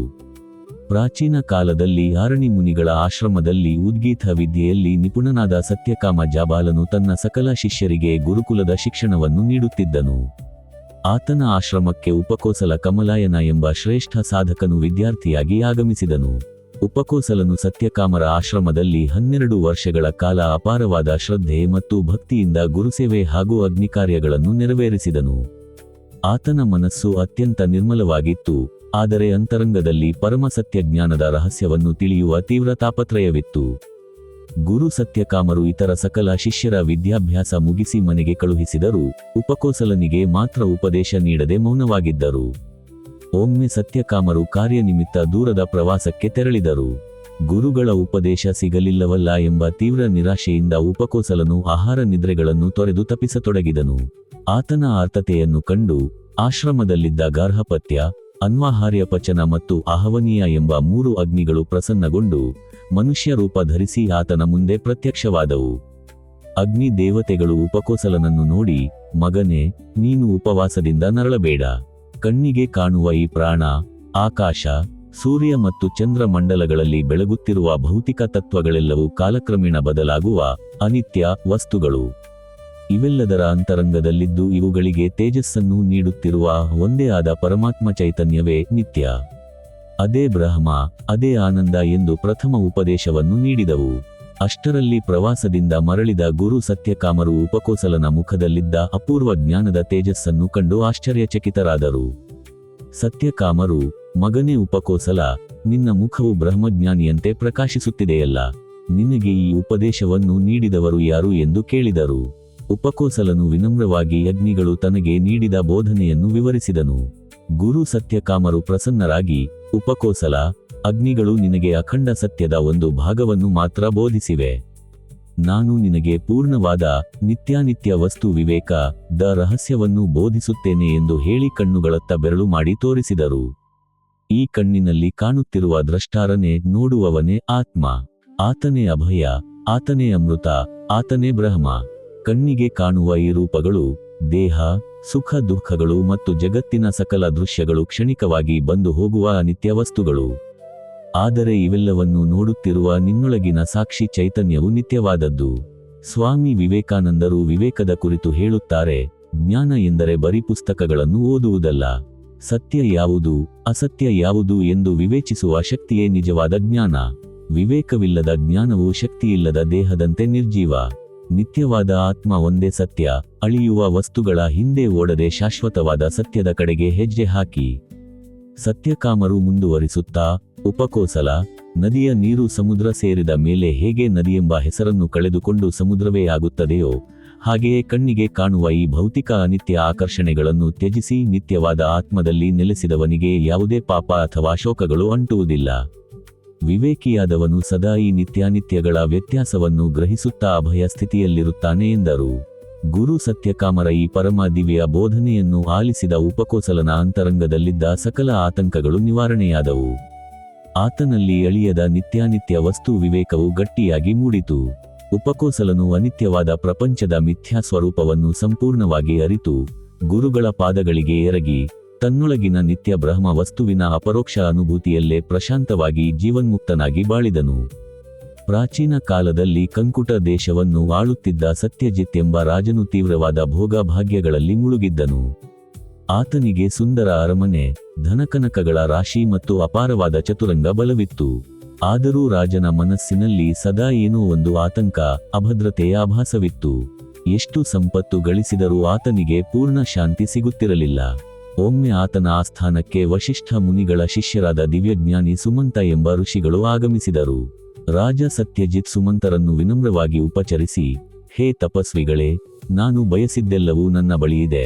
ಆದರೆ ನನ್ನ ಮನಸ್ಸಿನಲ್ಲಿ ಮಾತ್ರ ಭಯ ಮತ್ತು ಆತಂಕ ಕರಗುತ್ತಿಲ್ಲ. ಈ ಅರಮನೆಯ ಸುಖ, ಸಿರಿವಂತಿಕೆ ನನಗೆ ಶಾಶ್ವತ ಶಾಂತಿಯನ್ನು ಏಕೆ ನೀಡುತ್ತಿಲ್ಲ ಎಂದು ಪ್ರಾರ್ಥಿಸಿ ಕೇಳಿದನು. ಸುಮಂತ ಮುನಿಗಳು ಮುಗುಳ್ನಕ್ಕು, ರಾಜ, ನೀನು ನೀರನ್ನು ಹುಡುಕುತ್ತಾ ಮರೀಚಿಕೆಯ, ಬಿಸಿಲುಗುದುರೆಯ ಹಿಂದೆ ಓಡುತ್ತಿದ್ದೀಯ. ಕಣ್ಣಿಗೆ ಕಾಣುವ ಈ ಅರಮನೆ, ಅಧಿಕಾರ, ಸೈನ್ಯ ಮತ್ತು ನಿನ್ನ ಶರೀರವೂ ಸಹ ಕಾಲವೆಂಬ ನದಿಯಲ್ಲಿ ಕೊಚ್ಚಿ ಹೋಗುವ ಅನಿತ್ಯ ವಸ್ತುಗಳು. ಅನಿತ್ಯವಾದ ವಸ್ತುವಿನಿಂದ ಶಾಶ್ವತವಾದ ನಿತ್ಯ ಶಾಂತಿಯನ್ನು ಬಯಸುವುದು ಅಜ್ಞಾನ. ಯಾರು ಪ್ರಪಂಚದ ಈ ಸಕಲ ಭೋಗಗಳನ್ನು ಅನಿತ್ಯ ಎಂದು ಗ್ರಹಿಸುತ್ತಾರೋ ಅವರಲ್ಲಿ ಜಾಗೃತವಾಗುವುದೇ ನಿತ್ಯಾನಿತ್ಯ ವಸ್ತು ವಿವೇಕ. ರಾಜ ಸತ್ಯಜಿತ್ ಆಶ್ಚರ್ಯದಿಂದ, ಮುನಿಗಳೇ, ಹಾಗಾದರೆ ಈ ಜಗತ್ತಿನಲ್ಲಿ ನಿತ್ಯವಾದದ್ದು ಯಾವುದು? ನಾನು ಆ ಶಾಶ್ವತ ಸತ್ಯವನ್ನು ಪಡೆಯುವುದು ಹೇಗೆ ಎಂದು ಕೇಳಿದನು. ಸುಮಂತರು ರಾಜನಿಗೆ ಬೋಧಿಸುತ್ತಾ, ಸತ್ಯಜಿತ್, ಈ ಅರಮನೆಯಲ್ಲಿ ವಾಸಿಸುತ್ತಿರುವ, ಈ ಸಕಲ ವೈಭವಗಳನ್ನು ಅನುಭವಿಸುತ್ತಿರುವ ಮತ್ತು ಈ ಭಯವನ್ನು ನೋಡುತ್ತಿರುವ ನಿನ್ನೊಳಗಿನ ಸಾಕ್ಷಿ ಚೈತನ್ಯವೇ ಆತ್ಮ. ರಾಜ್ಯಾಧಿಕಾರ ಬರಬಹುದು, ಹೋಗಬಹುದು, ಶರೀರ ಹುಟ್ಟಬಹುದು, ನಾಶವಾಗಬಹುದು, ಆದರೆ ಆ ಆತ್ಮಕ್ಕೆ ಎಂದಿಗೂ ಹುಟ್ಟು ಸಾವಿಲ್ಲ. ಅದೇ ನಿತ್ಯ. ಕಣ್ಣಿಗೆ ಕಾಣುವ ಭೌತಿಕ ಜಗತ್ತು ಕ್ಷಣಿಕ, ಕಣ್ಣಿಗೆ ಕಾಣದ ಅಂತರಂಗದ ಆತ್ಮಜ್ಞಾನವೇ ನಿತ್ಯ. ಈ ಎರಡರ ವ್ಯತ್ಯಾಸವನ್ನು ನಿರಂತರವಾಗಿ ವಿವೇಚಿಸುವುದೇ ವಿವೇಕ. ಸ್ವಾಮಿ ವಿವೇಕಾನಂದರು ವಿವೇಕದ ಕುರಿತು ಹೇಳುತ್ತಾರೆ, ಜ್ಞಾನ ಎಂದರೆ ಬರೀ ಪುಸ್ತಕಗಳನ್ನು ಓದುವುದಲ್ಲ. ಸತ್ಯ ಯಾವುದು, ಅಸತ್ಯ ಯಾವುದು ಎಂದು ವಿವೇಚಿಸುವ ಶಕ್ತಿಯೇ ನಿಜವಾದ ಜ್ಞಾನ. ವಿವೇಕವಿಲ್ಲದ ಜ್ಞಾನವು ಶಕ್ತಿಯಿಲ್ಲದ ದೇಹದಂತೆ ನಿರ್ಜೀವ. ನಿತ್ಯವಾದ ಆತ್ಮ ಒಂದೇ ಸತ್ಯ. ಅಳಿಯುವ ವಸ್ತುಗಳ ಹಿಂದೆ ಓಡದೆ ಶಾಶ್ವತವಾದ ಸತ್ಯದ ಕಡೆಗೆ ಹೆಜ್ಜೆ ಹಾಕಿ. ಸುಮಂತರು ಮುಂದುವರಿಯುತ್ತಾ, ರಾಜ, ಕರ್ತವ್ಯಗಳನ್ನು ಮಾಡು, ಆದರೆ ಫಲಕ್ಕೆ ಮನಸ್ಸನ್ನು ಅರ್ಪಿಸಬೇಡ. ಅರಮನೆಯಲ್ಲಿದ್ದುಕೊಂಡೇ ಅಂತರಂಗದಲ್ಲಿ ರಂಗಸ್ಥಳದ ನಟನಂತೆ ಅಭಿನಯಿಸು. ನಟನು ರಾಜನ ಪಾತ್ರ ಮಾಡಿದರೂ ತಾನು ರಾಜನಲ್ಲ ಎಂಬ ಅರಿವು ಹೇಗೆ ಇರುತ್ತದೆಯೋ ಹಾಗೆಯೇ ನೀನು ರಾಜನಾಗಿದ್ದರೂ ನಿನ್ನ ನೈಜ ಸ್ವರೂಪ ಆತ್ಮ ಎಂಬುದನ್ನು ಮರೆಯಬೇಡ ಎಂದರು. ಸುಮಂತ ಮುನಿಗಳ ಈ ದಿವ್ಯ ಉಪದೇಶವನ್ನು ಆಲಿಸಿದ ರಾಜ ಸತ್ಯಜಿತ್ನ ಕಣ್ಣುಗಳು ತೆರೆದವು. ಆತನಲ್ಲಿದ್ದ ಭೌತಿಕ ವಸ್ತುಗಳ ಮೇಲಿನ ಅಂಧಾಭಿಮಾನ ಮತ್ತು ಭಯ ಸಂಪೂರ್ಣವಾಗಿ ನಿವಾರಣೆಯಾಯಿತು. ರಾಜ ಸತ್ಯಜಿತ್ ಅಪೂರ್ವವಾದ ನಿತ್ಯಾನಿತ್ಯ ವಸ್ತು ವಿವೇಕವನ್ನು ಮೈಗೂಡಿಸಿಕೊಂಡು ಅರಮನೆಯ ಸಕಲ ವೈಭವಗಳ ನಡುವೆಯೂ ಅಂತರಂಗದಲ್ಲಿ ನಿತ್ಯಾತ್ಮನ ಧ್ಯಾನದಲ್ಲೇ ನೆಲೆಸಿ ಪ್ರಶಾಂತವಾಗಿ ರಾಜ್ಯಾಡಳಿತವನ್ನು ನಡೆಸಿದನು. ಪ್ರಾಚೀನ ಕಾಲದಲ್ಲಿ ಆಂಗಿರಸ ಮುನಿಗಳ ಗುರುಕುಲದಲ್ಲಿ ವಿದ್ಯಾರ್ಥಿಯಾಗಿದ್ದ ಶೌನಕನು ತನ್ನ ಸಕಲ ವೇದ ವಿದ್ಯಾಭ್ಯಾಸವನ್ನು ಪೂರ್ಣಗೊಳಿಸಿದ್ದನು. ಶೌನಕನು ಸಂಸಾರದಲ್ಲಿದ್ದುಕೊಂಡೇ ಅಪಾರವಾದ ಐಶ್ವರ್ಯವನ್ನು ಹೊಂದಿದ್ದ ಧನಿಕ ಗೃಹಸ್ಥನಾಗಿದ್ದನು. ಆದರೂ ಆತನಿಗೆ ಈ ಭೌತಿಕ ಸಂಪತ್ತು, ಗೃಹಸ್ಥಾಶ್ರಮದ ಸುಖಗಳು ಮತ್ತು ಸಮಾಜದಲ್ಲಿದ್ದ ಉನ್ನತ ಗೌರವಗಳು ಅಂತರಂಗದ ಪೂರ್ಣ ಶಾಂತಿಯನ್ನು ನೀಡಲಿಲ್ಲ. ಈ ಸಕಲವು ಕಾಲಕ್ರಮೇಣ ನಾಶವಾಗುವಂತಹವು ಎಂಬ ಆತಂಕ ಆತನನ್ನು ಕಾಡುತ್ತಿತ್ತು. ಶೌನಕನು ತನ್ನಲ್ಲಿದ್ದ ಸಂಶಯಗಳ ನಿವಾರಣೆಗೆ ಸಕಲ ಬ್ರಹ್ಮಜ್ಞಾನಿಗಳಲ್ಲೇ ಶ್ರೇಷ್ಠರಾದ ಆಂಗಿರಸ ಮಹರ್ಷಿಗಳ ಬಳಿಗೆ ವಿನಮ್ರವಾಗಿ ಆಗಮಿಸಿದನು. ಶೌನಕನು ಆಂಗಿರಸರ ಪಾದಗಳಿಗೆ ಪ್ರಣಾಮ ಸಲ್ಲಿಸಿ, ಹೇ ಭಗವನ್, ಕಣ್ಣಿಗೆ ಕಾಣುವ ಈ ಸಕಲ ಭೌತಿಕ ಪ್ರಪಂಚದಲ್ಲಿ ಯಾವುದನ್ನು ಅರಿತರೆ ಸಕಲವನ್ನು ಅರಿತಂತಾಗುತ್ತದೆ. ನಮಗೇಕೆ ಈ ಸಕಲ ಸಂಪತ್ತಿದ್ದರೂ ಅಭಯ ಸಿಗುತ್ತಿಲ್ಲ ಎಂದು ಅತ್ಯಂತ ಆರ್ತತೆಯಿಂದ ಕೇಳಿದನು. ಆಂಗಿರಸ ಮುನಿಗಳು ಶೌನಕನ ಜ್ಞಾನದಾಹವನ್ನು ಕಂಡು ಅತ್ಯಂತ ಪ್ರಸನ್ನರಾಗಿ ನಿತ್ಯಾನಿತ್ಯ ವಸ್ತು ವಿವೇಕ ದ ಅಸಲಿ ಸತ್ಯವನ್ನು ಬಿಚ್ಚಿಡಲು ತೊಡಗಿದರು. ಶೌನಕ, ಈ ಜಗತ್ತಿನಲ್ಲಿ ತಿಳಿಯಬೇಕಾದ ವಿದ್ಯೆಗಳು ಎರಡು ಪ್ರಕಾರವಾಗಿವೆ. ಒಂದನೆಯದು ಅಪರಾವಿದ್ಯೆ, ಎರಡನೆಯದು ಪರಾವಿದ್ಯೆ. ನಾವಿಂದು ಓದುವ 4 ವೇದಗಳು ಶಿಕ್ಷಾ, ಕಲ್ಪ, ವ್ಯಾಕರಣ, ನಿರುಕ್ತ, ಛಂದಸ್ಸು ಮತ್ತು ಜ್ಯೋತಿಷ್ಯದಂತಹ ಸಕಲ ಶಾಸ್ತ್ರಗಳು ಹಾಗೂ ಭೌತಿಕ ಪ್ರಪಂಚದ ಜ್ಞಾನವೆಲ್ಲವೂ ಅಪರಾವಿದ್ಯೆ. ಇವೆಲ್ಲವೂ ಅಕ್ಷರಗಳ, ಶಬ್ದಗಳ ಮತ್ತು ಬದಲಾಗುವ ಅನಿತ್ಯ ವಸ್ತುಗಳ ಅರಿವನ್ನು ಮಾತ್ರ ನೀಡುತ್ತವೆ. ಆಂಗೀರಸರು ಮುಂದುವರಿಯುತ್ತಾ, ಶೌನಕ, ಯಾವ ವಿದ್ಯೆಯಿಂದ ಎಂದಿಗೂ ನಾಶವಾಗದ ಆ ಬ್ರಹ್ಮ ವಸ್ತುವನ್ನು ತಿಳಿಯಲು ಸಾಧ್ಯವಾಗುತ್ತದೆಯೋ ಅದೇ ಪರಾವಿದ್ಯೆ. ಈ ಕಣ್ಣಿಗೆ ಕಾಣುವ ಸಕಲ ಭೌತಿಕ ಜಗತ್ತು, ನಕ್ಷತ್ರಗಳು, ಸೂರ್ಯ, ಆಸ್ತಿ ಮತ್ತು ನಮ್ಮ ಈ ಶರೀರವೂ ಸಹ ಅನಿತ್ಯ. ಇವೆಲ್ಲವೂ ಹುಟ್ಟಿ ವಿನಾಶದತ್ತ ಸಾಗುತ್ತವೆ. ಆದರೆ ಇವೆಲ್ಲದರ ಅಂತರಂಗದಲ್ಲಿ ರೂಪವಿಲ್ಲದೆ, ಕಣ್ಣಿಗೆ ಕಾಣಿಸದೆ, ಎಂದಿಗೂ ವಿಕಾರಗೊಳ್ಳದೆ ನೆಲೆಸಿರುವ ಆ ಪರಮ ಚೈತನ್ಯವೇ ನಿತ್ಯ. ಅದೇ ಅಕ್ಷರ ಬ್ರಹ್ಮ, ಅದೇ ಆತ್ಮ. ಸ್ವಾಮಿ ವಿವೇಕಾನಂದರು ವಿವೇಕದ ಕುರಿತು ಹೇಳುತ್ತಾರೆ, ಜ್ಞಾನ ಎಂದರೆ ಬರೀ ಪುಸ್ತಕಗಳನ್ನು ಓದುವುದಲ್ಲ. ಸತ್ಯ ಯಾವುದು, ಅಸತ್ಯ ಯಾವುದು ಎಂದು ವಿವೇಚಿಸುವ ಶಕ್ತಿಯೇ ನಿಜವಾದ ಜ್ಞಾನ. ವಿವೇಕವಿಲ್ಲದ ಜ್ಞಾನವು ಶಕ್ತಿಯಿಲ್ಲದ ದೇಹದಂತೆ ನಿರ್ಜೀವ. ನಿತ್ಯವಾದ ಆತ್ಮ ಒಂದೇ ಸತ್ಯ. ಅಳಿಯುವ ವಸ್ತುಗಳ ಹಿಂದೆ ಓಡದೆ ಶಾಶ್ವತವಾದ ಸತ್ಯದ ಕಡೆಗೆ ಹೆಜ್ಜೆ ಹಾಕಿ. ಆಂಗೀರಸ ಮುನಿಗಳು ಶೌನಕನಿಗೆ ಬೋಧಿಸುತ್ತಾ, ಜೇಡವು ತನ್ನೊಳಗಿನಿಂದಲೇ ನೂಲನ್ನು ಹೊರತೆಗೆದು ಮತ್ತೆ ತನ್ನೊಳಗೆ ಹೇಗೆ ಹಿಂತೆಗೆದುಕೊಳ್ಳುತ್ತದೆಯೋ ಹಾಗೆಯೇ ಈ ಸಕಲ ಪ್ರಪಂಚವು ಆ ನಿತ್ಯ ಬ್ರಹ್ಮದಿಂದಲೇ ಉಂಟಾಗಿ ಕೊನೆಗೆ ಆ ಬ್ರಹ್ಮದಲ್ಲೇ ವಿಲೀನವಾಗುತ್ತದೆ. ಶೌನಕ, ಮರಳುಗಾಡಿನಲ್ಲಿ ಕಣ್ಣಿಗೆ ಕಾಣುವ ಮಿಥ್ಯಾ ಜಗತ್ತಿಗೆ ಮರುಳಾಗದೆ, ಅಪರಾವಿದ್ಯೆಯ ಅನಿತ್ಯ ಆಕರ್ಷಣೆಗಳನ್ನು ಬದಿಗೊತ್ತಿ ಪರಾವಿದ್ಯೆಯಾದ ನಿತ್ಯಾತ್ಮವನ್ನು ಗ್ರಹಿಸುವುದೇ ನಿತ್ಯಾನಿತ್ಯ ವಸ್ತು ವಿವೇಕ. ಆಂಗೀರಸರ ಈ ಪರಮ ದಿವ್ಯ ಬೋಧನೆಯನ್ನು ಮುಂಡಕೋಪನಿಷತ್ತು ಆಲಿಸಿದ ಶೌನಕನ ಮನಸ್ಸಿನಲ್ಲಿದ್ದ ಸಕಲ ಸಂಶಯಗಳು ಕರಗಿಹೋದವು. ಆತನಲ್ಲಿದ್ದ ಅಪರಾವಿದ್ಯೆಯ ಮತ್ತು ಭೌತಿಕ ಐಶ್ವರ್ಯದ ಮೋಹ ಸಂಪೂರ್ಣವಾಗಿ ನಿವಾರಣೆಯಾಯಿತು. ಶೌನಕನು ಅನಿತ್ಯ ಜಗತ್ತಿನ ಕಲ್ಪನೆಗಳನ್ನು ತೊರೆದು ಆಂಗೀರಸರ ಪಾದಗಳಿಗೆ ಎರಗಿ ಅಂತರಂಗದ ನಿತ್ಯ ಅಕ್ಷರ ಬ್ರಹ್ಮದ ಅನುಸಂಧಾನದಲ್ಲೇ ಸದಾ ಸ್ಥಿರವಾಗಿ ಜೀವನ್ಮುಕ್ತನಾಗಿ ಬಾಳಿದನು. ಮಹಾಭಾರತದ ಪಾವನ ಸಭೆಯಲ್ಲಿ ಪರೀಕ್ಷಿತ್ ಮಹಾರಾಜನು ಶುಕಮಹರ್ಷಿಗಳ ಮುಖದಿಂದ ಶ್ರೀಮದ್ಭಾಗವತದ ಪರಮ ರಹಸ್ಯವನ್ನು ಆಲಿಸುತ್ತಿದ್ದನು. ತಕ್ಷಕ ಸರ್ಪದ ಶಾಪದಿಂದಾಗಿ ತನಗೆ ಇನ್ನು 7 ದಿನಗಳಲ್ಲಿ ಮರಣ ನಿಶ್ಚಿತ ಎಂಬುದು ಪರೀಕ್ಷಿತನಿಗೆ ತಿಳಿದಿತ್ತು. ರಾಜನು ತನ್ನ ರಾಜ್ಯಾಧಿಕಾರ, ಸುಂದರ ಅರಮನೆ ಮತ್ತು ಕುಟುಂಬವನ್ನು ತ್ಯಜಿಸಿ ಗಂಗಾನದಿಯ ತೀರದಲ್ಲಿ ಪ್ರಾಯೋಪವೇಶದಲ್ಲಿ ಕುಳಿತಿದ್ದನು. ಆತನ ಮನಸ್ಸಿನಲ್ಲಿ ಮರಣದ ಭಯ ಮತ್ತು ಅಜ್ಞಾನದ ಕತ್ತಲೆ ಕಾಡುತ್ತಿತ್ತು. ಪರೀಕ್ಷಿತ್ ಮಹಾರಾಜನು ಶುಕಮುನಿಗಳ ಪಾದಗಳಿಗೆ ಪ್ರಣಾಮ ಸಲ್ಲಿಸಿ, ಹೇ ಪರಮಜ್ಞಾನಿ ಶುಕದೇವರೇ, ಮರಣದ ತುದಿಯಲ್ಲಿ ನಿಂತಿರುವ ಮನುಷ್ಯನು ಮಾಡಬೇಕಾದ ಕರ್ತವ್ಯವೇನು? ಈ ಕಣ್ಣಿಗೆ ಕಾಣುವ ಭೌತಿಕ ಪ್ರಪಂಚವು ನನ್ನನ್ನು ಬಿಟ್ಟು ಹೋಗುತ್ತಿರುವಾಗ ನಾನು ಶಾಶ್ವತ ಶಾಂತಿಯನ್ನು ಪಡೆಯುವುದು ಹೇಗೆ ಎಂದು ಅತ್ಯಂತ ಆರ್ತತೆಯಿಂದ ಬೇಡಿದನು. ಶುಕಮಹರ್ಷಿಗಳು ಮುಗುಳ್ನಕ್ಕು, ಮಹಾರಾಜ ಪರೀಕ್ಷಿತ್, ನಿನಗೆ ಉಂಟಾಗಿರುವ ಮರಣದ ಭಯವೇ ನಿನ್ನ ಜಾಗೃತಿಗೆ ಕಾರಣವಾಗಿದೆ. ಕಣ್ಣಿಗೆ ಕಾಣುವ ಈ ಶರೀರ, ಕಿರೀಟ, ಸಿಂಹಾಸನ ಮತ್ತು ಸಂಪತ್ತುಗಳೆಲ್ಲವೂ ಕಾಲದ ಓಟದಲ್ಲಿ ನಾಶವಾಗುವ ಅನಿತ್ಯ ವಸ್ತುಗಳು. ಇವು ಎಂದಿಗೂ ಶಾಶ್ವತವಾಗಿ ನಿನ್ನೊಂದಿಗೆ ಇರಲು ಸಾಧ್ಯವಿಲ್ಲ. ಮನುಷ್ಯನು ಜೀವಮಾನವಿಡೀ ಈ ಬದಲಾಗುವ ಅನಿತ್ಯ ವಸ್ತುಗಳನ್ನೇ ನನ್ನದು ಎಂದು ಭಾವಿಸಿ ಮೋಹಕ್ಕೆ ಒಳಗಾಗುತ್ತಾನೆ. ಪರಿಣಾಮವಾಗಿ ಮರಣದ ಸಮಯದಲ್ಲಿ ತೀವ್ರ ದುಃಖವನ್ನು ಅನುಭವಿಸುತ್ತಾನೆ. ಶುಕಮುನಿಗಳು ತಮ್ಮ ತೇಜಸ್ವಿ ದೃಷ್ಟಿಯಿಂದ ಪರೀಕ್ಷಿತನನ್ನು ನೋಡುತ್ತಾ ನಿತ್ಯಾನಿತ್ಯ ವಸ್ತು ವಿವೇಕ ದ ಅಸಲಿ ಸತ್ಯವನ್ನು ಬೋಧಿಸಲು ತೊಡಗಿದರು. ಪರೀಕ್ಷಿತ್, ತಕ್ಷಕ ಸರ್ಪವು ಬಂದು ಕಡಿಯುವುದು ನಿನ್ನ ಈ ಮಣ್ಣಿನ ಶರೀರವನ್ನು ಹೊರತು ನಿನ್ನೊಳಗಿನ ನಿತ್ಯವಾದ ಆತ್ಮವನ್ನಲ್ಲ. ಶರೀರವು ಹುಟ್ಟುತ್ತದೆ, ಬೆಳೆಯುತ್ತದೆ ಮತ್ತು ಸಾಯುತ್ತದೆ. ಆದರೆ ಆ ಶರೀರಕ್ಕೆ ಚೈತನ್ಯ ನೀಡುತ್ತಿರುವ, ಈ ಸಕಲ ಘಟನೆಗಳನ್ನು ನೋಡುತ್ತಿರುವ ನಿನ್ನೊಳಗಿನ ಆತ್ಮಕ್ಕೆ ಎಂದಿಗೂ ಹುಟ್ಟು ಸಾವಿಲ್ಲ. ಆ ಆತ್ಮ ಒಂದೇ ನಿತ್ಯ. ಸ್ವಾಮಿ ವಿವೇಕಾನಂದರು ವಿವೇಕದ ಕುರಿತು ಹೇಳುತ್ತಾರೆ, ಜ್ಞಾನ ಎಂದರೆ ಬರೀ ಪುಸ್ತಕಗಳನ್ನು ಓದುವುದಲ್ಲ. ಸತ್ಯ ಯಾವುದು, ಅಸತ್ಯ ಯಾವುದು ಎಂದು ವಿವೇಚಿಸುವ ಶಕ್ತಿಯೇ ನಿಜವಾದ ಜ್ಞಾನ. ವಿವೇಕವಿಲ್ಲದ ಜ್ಞಾನವು ಶಕ್ತಿಯಿಲ್ಲದ ದೇಹದಂತೆ ನಿರ್ಜೀವ. ನಿತ್ಯವಾದ ಆತ್ಮ ಒಂದೇ ಸತ್ಯ. ಅಳಿಯುವ ವಸ್ತುಗಳ ಹಿಂದೆ ಓಡದೆ ಶಾಶ್ವತವಾದ ಸತ್ಯದ ಕಡೆಗೆ ಹೆಜ್ಜೆ ಹಾಕಿ.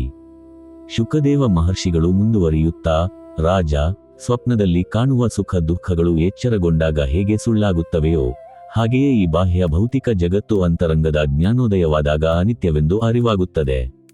ಈ ಶರೀರವೇ ನಾನು ಎಂಬ ಅಜ್ಞಾನವನ್ನು ತೊರೆದು ಪ್ರತಿಯೊಂದು ಘಟನೆಯ ಹಿಂದಿರುವ ನಿತ್ಯವಾದ ಆತ್ಮಜ್ಞಾನವನ್ನು ಗ್ರಹಿಸುವುದೇ ನಿತ್ಯಾನಿತ್ಯ ವಸ್ತು ವಿವೇಕ. ಯಾವಾಗ ಸಾಧಕನು ಈ ವಿವೇಕವನ್ನು ಮೈಗೂಡಿಸಿಕೊಳ್ಳುತ್ತಾನೋ ಆಗ ಆತನಿಗೆ ಮರಣದ ಭಯವೂ ಸಹ ಕರಗಿ ಹೋಗುತ್ತದೆ. ಶುಕಮುನಿಗಳ ಈ ಪರಮ ದಿವ್ಯ ಬೋಧನೆಯನ್ನು ಆಲಿಸಿದ ಪರೀಕ್ಷಿತ್ ಮಹಾರಾಜನ ಮನಸ್ಸಿನಲ್ಲಿದ್ದ ಮರಣದ ಭೀತಿ ಸಂಪೂರ್ಣವಾಗಿ ಮಾಯವಾಯಿತು. ಆತನಲ್ಲಿ ಅಪೂರ್ವವಾದ ನಿತ್ಯಾನಿತ್ಯ ವಸ್ತು ವಿವೇಕವು ಜಾಗೃತವಾಯಿತು. ಪರೀಕ್ಷಿತ್ ಮಹಾರಾಜನು ಅನಿತ್ಯವಾದ ಭೌತಿಕ ಶರೀರದ ವ್ಯಾಮೋಹವನ್ನು ಸಂಪೂರ್ಣವಾಗಿ ತೊರೆದು ನಿತ್ಯವಾದ ಪರಮಾತ್ಮನ ಧಾನ್ಯದಲ್ಲೇ ಮುಳುಗಿ ತಕ್ಷಕ ಸರ್ಪದ ದಂಶನದ ವೇಳೆಯಲ್ಲೂ ಅತ್ಯಂತ ಪ್ರಶಾಂತವಾಗಿ ಜೀವನ್ಮುಕ್ತ ಸ್ಥಿತಿಯಲ್ಲಿ ಬ್ರಹ್ಮೈಕ್ಯನಾದನು. ಪ್ರಾಚೀನ ಕಾಲದಲ್ಲಿ ಆಂಗೀರಸ ಮುನಿಗಳ ಆಶ್ರಮದಲ್ಲಿ ದಿವ್ಯಜ್ಞಾನಿಯಾದ ಪಿಪ್ಪಲಾದ ಮಹರ್ಷಿಗಳು ವಾಸಿಸುತ್ತಿದ್ದರು. ಅವರ ಪ್ರಶಾಂತ ಆಶ್ರಮಕ್ಕೆ ಪರಮಸತ್ಯವನ್ನು ಅರಿಯಲು ಜ್ಞಾನದಾಹಿಗಳಾದ 6 ಜನ ಶ್ರೇಷ್ಠ ಋಷಿಕುಮಾರರು ಸುಕೇಶ, ಸತ್ಯಕಾಮ, ಸೌರ್ಯಾಯಣಿ, ಕೌಸಲ್ಯ, ಭಾರ್ಗವ ಮತ್ತು ಕಬಂಧಿ ಆಗಮಿಸಿದರು. ಇವರೆಲ್ಲರೂ ಶಾಸ್ತ್ರಗಳನ್ನು ಆಳವಾಗಿ ಅಭ್ಯಾಸ ಮಾಡಿದ್ದರು. ಅಂತರಂಗದ ಸತ್ಯದ ಅನುಭವಕ್ಕಾಗಿ ಪಿಪ್ಪಲಾದರ ಪಾದಗಳಿಗೆ ಪ್ರಣಾಮ ಸಲ್ಲಿಸಿ ತಮ್ಮ ಸಕಲ ಆಂತರಿಕ ಪ್ರಶ್ನೆಗಳನ್ನು ಅವರ ಮುಂದಿಟ್ಟರು. ಅವರಲ್ಲಿ ಭಾರ್ಗವ ಎಂಬ ಋಷಿಕುಮಾರನು ವಿನಮ್ರವಾಗಿ, ಹೇ ಭಗವನ್, ಈ ಶರೀರವನ್ನು, ಈ ಭೌತಿಕ ಜಗತ್ತನ್ನು ಬೆಳಗುತ್ತಿರುವ ದೇವತೆಗಳು, ಶಕ್ತಿಗಳು ಎಷ್ಟು? ಅವುಗಳಲ್ಲಿ ಯಾವುದು ಅತ್ಯಂತ ಶ್ರೇಷ್ಠವಾದದ್ದು? ಕಣ್ಣಿಗೆ ಕಾಣುವ ಈ ಇಂದ್ರಿಯಗಳು, ಮನಸ್ಸು ಮತ್ತು ಶರೀರದಲ್ಲಿ ಯಾವುದು ಅನಿತ್ಯ, ಯಾವುದು ನಿತ್ಯ ಎಂದು ಪ್ರಾರ್ಥಿಸಿ ಕೇಳಿದನು. ಪಿಪ್ಪಲಾದ ಮಹರ್ಷಿಗಳು ಮುಗುನ್ನಕ್ಕು 6 ಜನ ಸಾಧಕರಿಗೆ ನಿತ್ಯಾನಿತ್ಯ ವಸ್ತು ವಿವೇಕ ದ ಅಸಲಿ ಸತ್ಯವನ್ನು ವಿವರಿಸಲು ತೊಡಗಿದರು. ಭಾರ್ಗವ, ಕಣ್ಣು, ಕಿವಿ, ಮೂಗು, ನಾಲಿಗೆ, ಚರ್ಮ ಎಂಬ ಜ್ಞಾನೇಂದ್ರಿಯಗಳು ಮತ್ತು ಮಾತನಾಡುವ, ನಡೆಯುವ ಕರ್ಮೇಂದ್ರಿಯಗಳು, ಹಾಗೆಯೇ ಪಂಚಭೂತಗಳಿಂದಾದ ಈ ಶರೀರ, ಇವೆಲ್ಲವೂ ಪ್ರಕೃತಿಯ ರೂಪಗಳು. ಇವೆಲ್ಲವೂ ಕಾಲದ ಓಟದಲ್ಲಿ ದಣಿಯುವ, ಮುಪ್ಪಾಗುವ ಮತ್ತು ನಾಶವಾಗುವ ಅನಿತ್ಯ ವಸ್ತುಗಳು. ಪಿಪ್ಪಲಾದರು ಕಣ್ಣುಗಳತ್ತ ಬೆರಳು ಮಾಡಿ ಮುಂದುವರಿಸಿದರು. ಈ ಸಕಲ ಇಂದ್ರಿಯಗಳು ಜಾಗೃತವಾಗಿದ್ದರೂ ಮಲಗಿದಾಗ ಸ್ವಪ್ನಗಳನ್ನು ಕಾಣುವ ಮನಸ್ಸು ಜಾಗೃತವಾಗಿರುತ್ತದೆ. ಆದರೆ ಗಾಢ ನಿದ್ರೆಯ ಸುಷುಪ್ತಿ ಸ್ಥಿತಿಯಲ್ಲಿ ಇಂದ್ರಿಯಗಳು ಕೆಲಸ ಮಾಡುವುದಿಲ್ಲ, ಮನಸ್ಸು ಇಲ್ಲವಾಗುತ್ತದೆ. ಆಗ ಈ ಸಕಲ ಶಕ್ತಿಗಳು ಎಲ್ಲಿಗೆ ಹೋಗುತ್ತವೆ? ಇವೆಲ್ಲವೂ ಯಾರ ಅಂತರಂಗದಲ್ಲಿ ವಿಶ್ರಮಿಸುತ್ತವೆಯೋ ಆ ಸಕಲ ಇಂದ್ರಿಯಗಳಿಗೂ ಮನಸ್ಸಿಗೂ ಜೀವ ಚೈತನ್ಯ ನೀಡುತ್ತಿರುವ ಪ್ರಾಣ ಮತ್ತು ಅದರ ಅಂತರಂಗದಲ್ಲಿರುವ ಸಾಕ್ಷಿ ಆತ್ಮ ಒಂದೇ ನಿತ್ಯ. ಸ್ವಾಮಿ ವಿವೇಕಾನಂದರು ವಿವೇಕದ ಕುರಿತು ಹೇಳುತ್ತಾರೆ, ಜ್ಞಾನ ಎಂದರೆ ಬರೀ ಪುಸ್ತಕಗಳನ್ನು ಓದುವುದಲ್ಲ, ಸತ್ಯ ಯಾವುದು, ಅಸತ್ಯ ಯಾವುದು ಎಂದು ವಿವೇಚಿಸುವ ಶಕ್ತಿಯೇ ನಿಜವಾದ ಜ್ಞಾನ. ವಿವೇಕವಿಲ್ಲದ ಜ್ಞಾನವು ಶಕ್ತಿಯಿಲ್ಲದ ದೇಹದಂತೆ ನಿರ್ಜೀವ. ನಿತ್ಯವಾದ ಆತ್ಮ ಒಂದೇ ಸತ್ಯ. ಅಳಿಯುವ ವಸ್ತುಗಳ ಹಿಂದೆ ಓಡದೆ ಶಾಶ್ವತವಾದ ಸತ್ಯದ ಕಡೆಗೆ ಹೆಜ್ಜೆ ಹಾಕಿ. ಪಿಪ್ಪಲಾದ ಮುನಿಗಳು 6 ಜನ ಪ್ರಶ್ನಕರ್ತರಿಗೆ ಬೋಧಿಸುತ್ತಾ, ನದಿಯ ನೀರು ಹರಿದು ಹೋಗಿ ಸಮುದ್ರವನ್ನು ಸೇರಿದಾಗ ನದಿಯ ಹೆಸರು ಮತ್ತು ರೂಪಗಳು ಹೇಗೆ ಕರಗಿ ಸಮುದ್ರ ಒಂದೇ ಉಳಿಯುತ್ತದೆಯೋ ಹಾಗೆಯೇ ಕಣ್ಣಿಗೆ ಕಾಣುವ ಈ ಅನಿತ್ಯ ದೇಹ, ಇಂದ್ರಿಯ ಮತ್ತು ಜಗತ್ತಿನ ಕಲ್ಪನೆಗಳು ಕರಗಿದಾಗ ನಿತ್ಯವಾದ ಬ್ರಹ್ಮ ವಸ್ತು ಒಂದೇ ಉಳಿಯುತ್ತದೆ. ಪ್ರತಿಯೊಂದು ಘಟನೆಯ ಹಿಂದಿರುವ ಈ ನಿತ್ಯ ಮತ್ತು ಅನಿತ್ಯಗಳ ವ್ಯತ್ಯಾಸವನ್ನು ಗ್ರಹಿಸುವುದೇ ನಿಜವಾದ ವಿವೇಕ. ಪಿಪ್ಪಲಾದ ಮಹರ್ಷಿಗಳ ಈ ಪರಮ ದಿವ್ಯ ಬೋಧನೆಯನ್ನು ಪ್ರಶ್ನೋಪನಿಷತ್ತು ಆಲಿಸಿದ 6 ಜನ ಸಾಧಕರ ಮನಸ್ಸಿನಲ್ಲಿದ್ದ ಸಕಲ ಸಂಶಯಗಳು ಕರಗಿಹೋದವು. ಅವರಲ್ಲಿ ಅಳಿಯದ ನಿತ್ಯಾನಿತ್ಯ ವಸ್ತು ವಿವೇಕವು ಗಟ್ಟಿಯಾಗಿ ಮೂಡಿತು. 6 ಜನ ಋಷಿಕುಮಾರರು ಬಾಹ್ಯ ಅನಿತ್ಯ ಆಕರ್ಷಣೆಗಳಿಂದ ಹಿಂತಿರುಗಿ ತಮ್ಮೊಳಗಿನ ನಿತ್ಯ ಬ್ರಹ್ಮ ವಸ್ತುವಿನ ಅಪರೋಕ್ಷ ಅನುಭೂತಿಯಲ್ಲೇ ಪ್ರಶಾಂತವಾಗಿ ಜೀವನ್ಮುಕ್ತರಾಗಿ ಬಾಳಿದರು.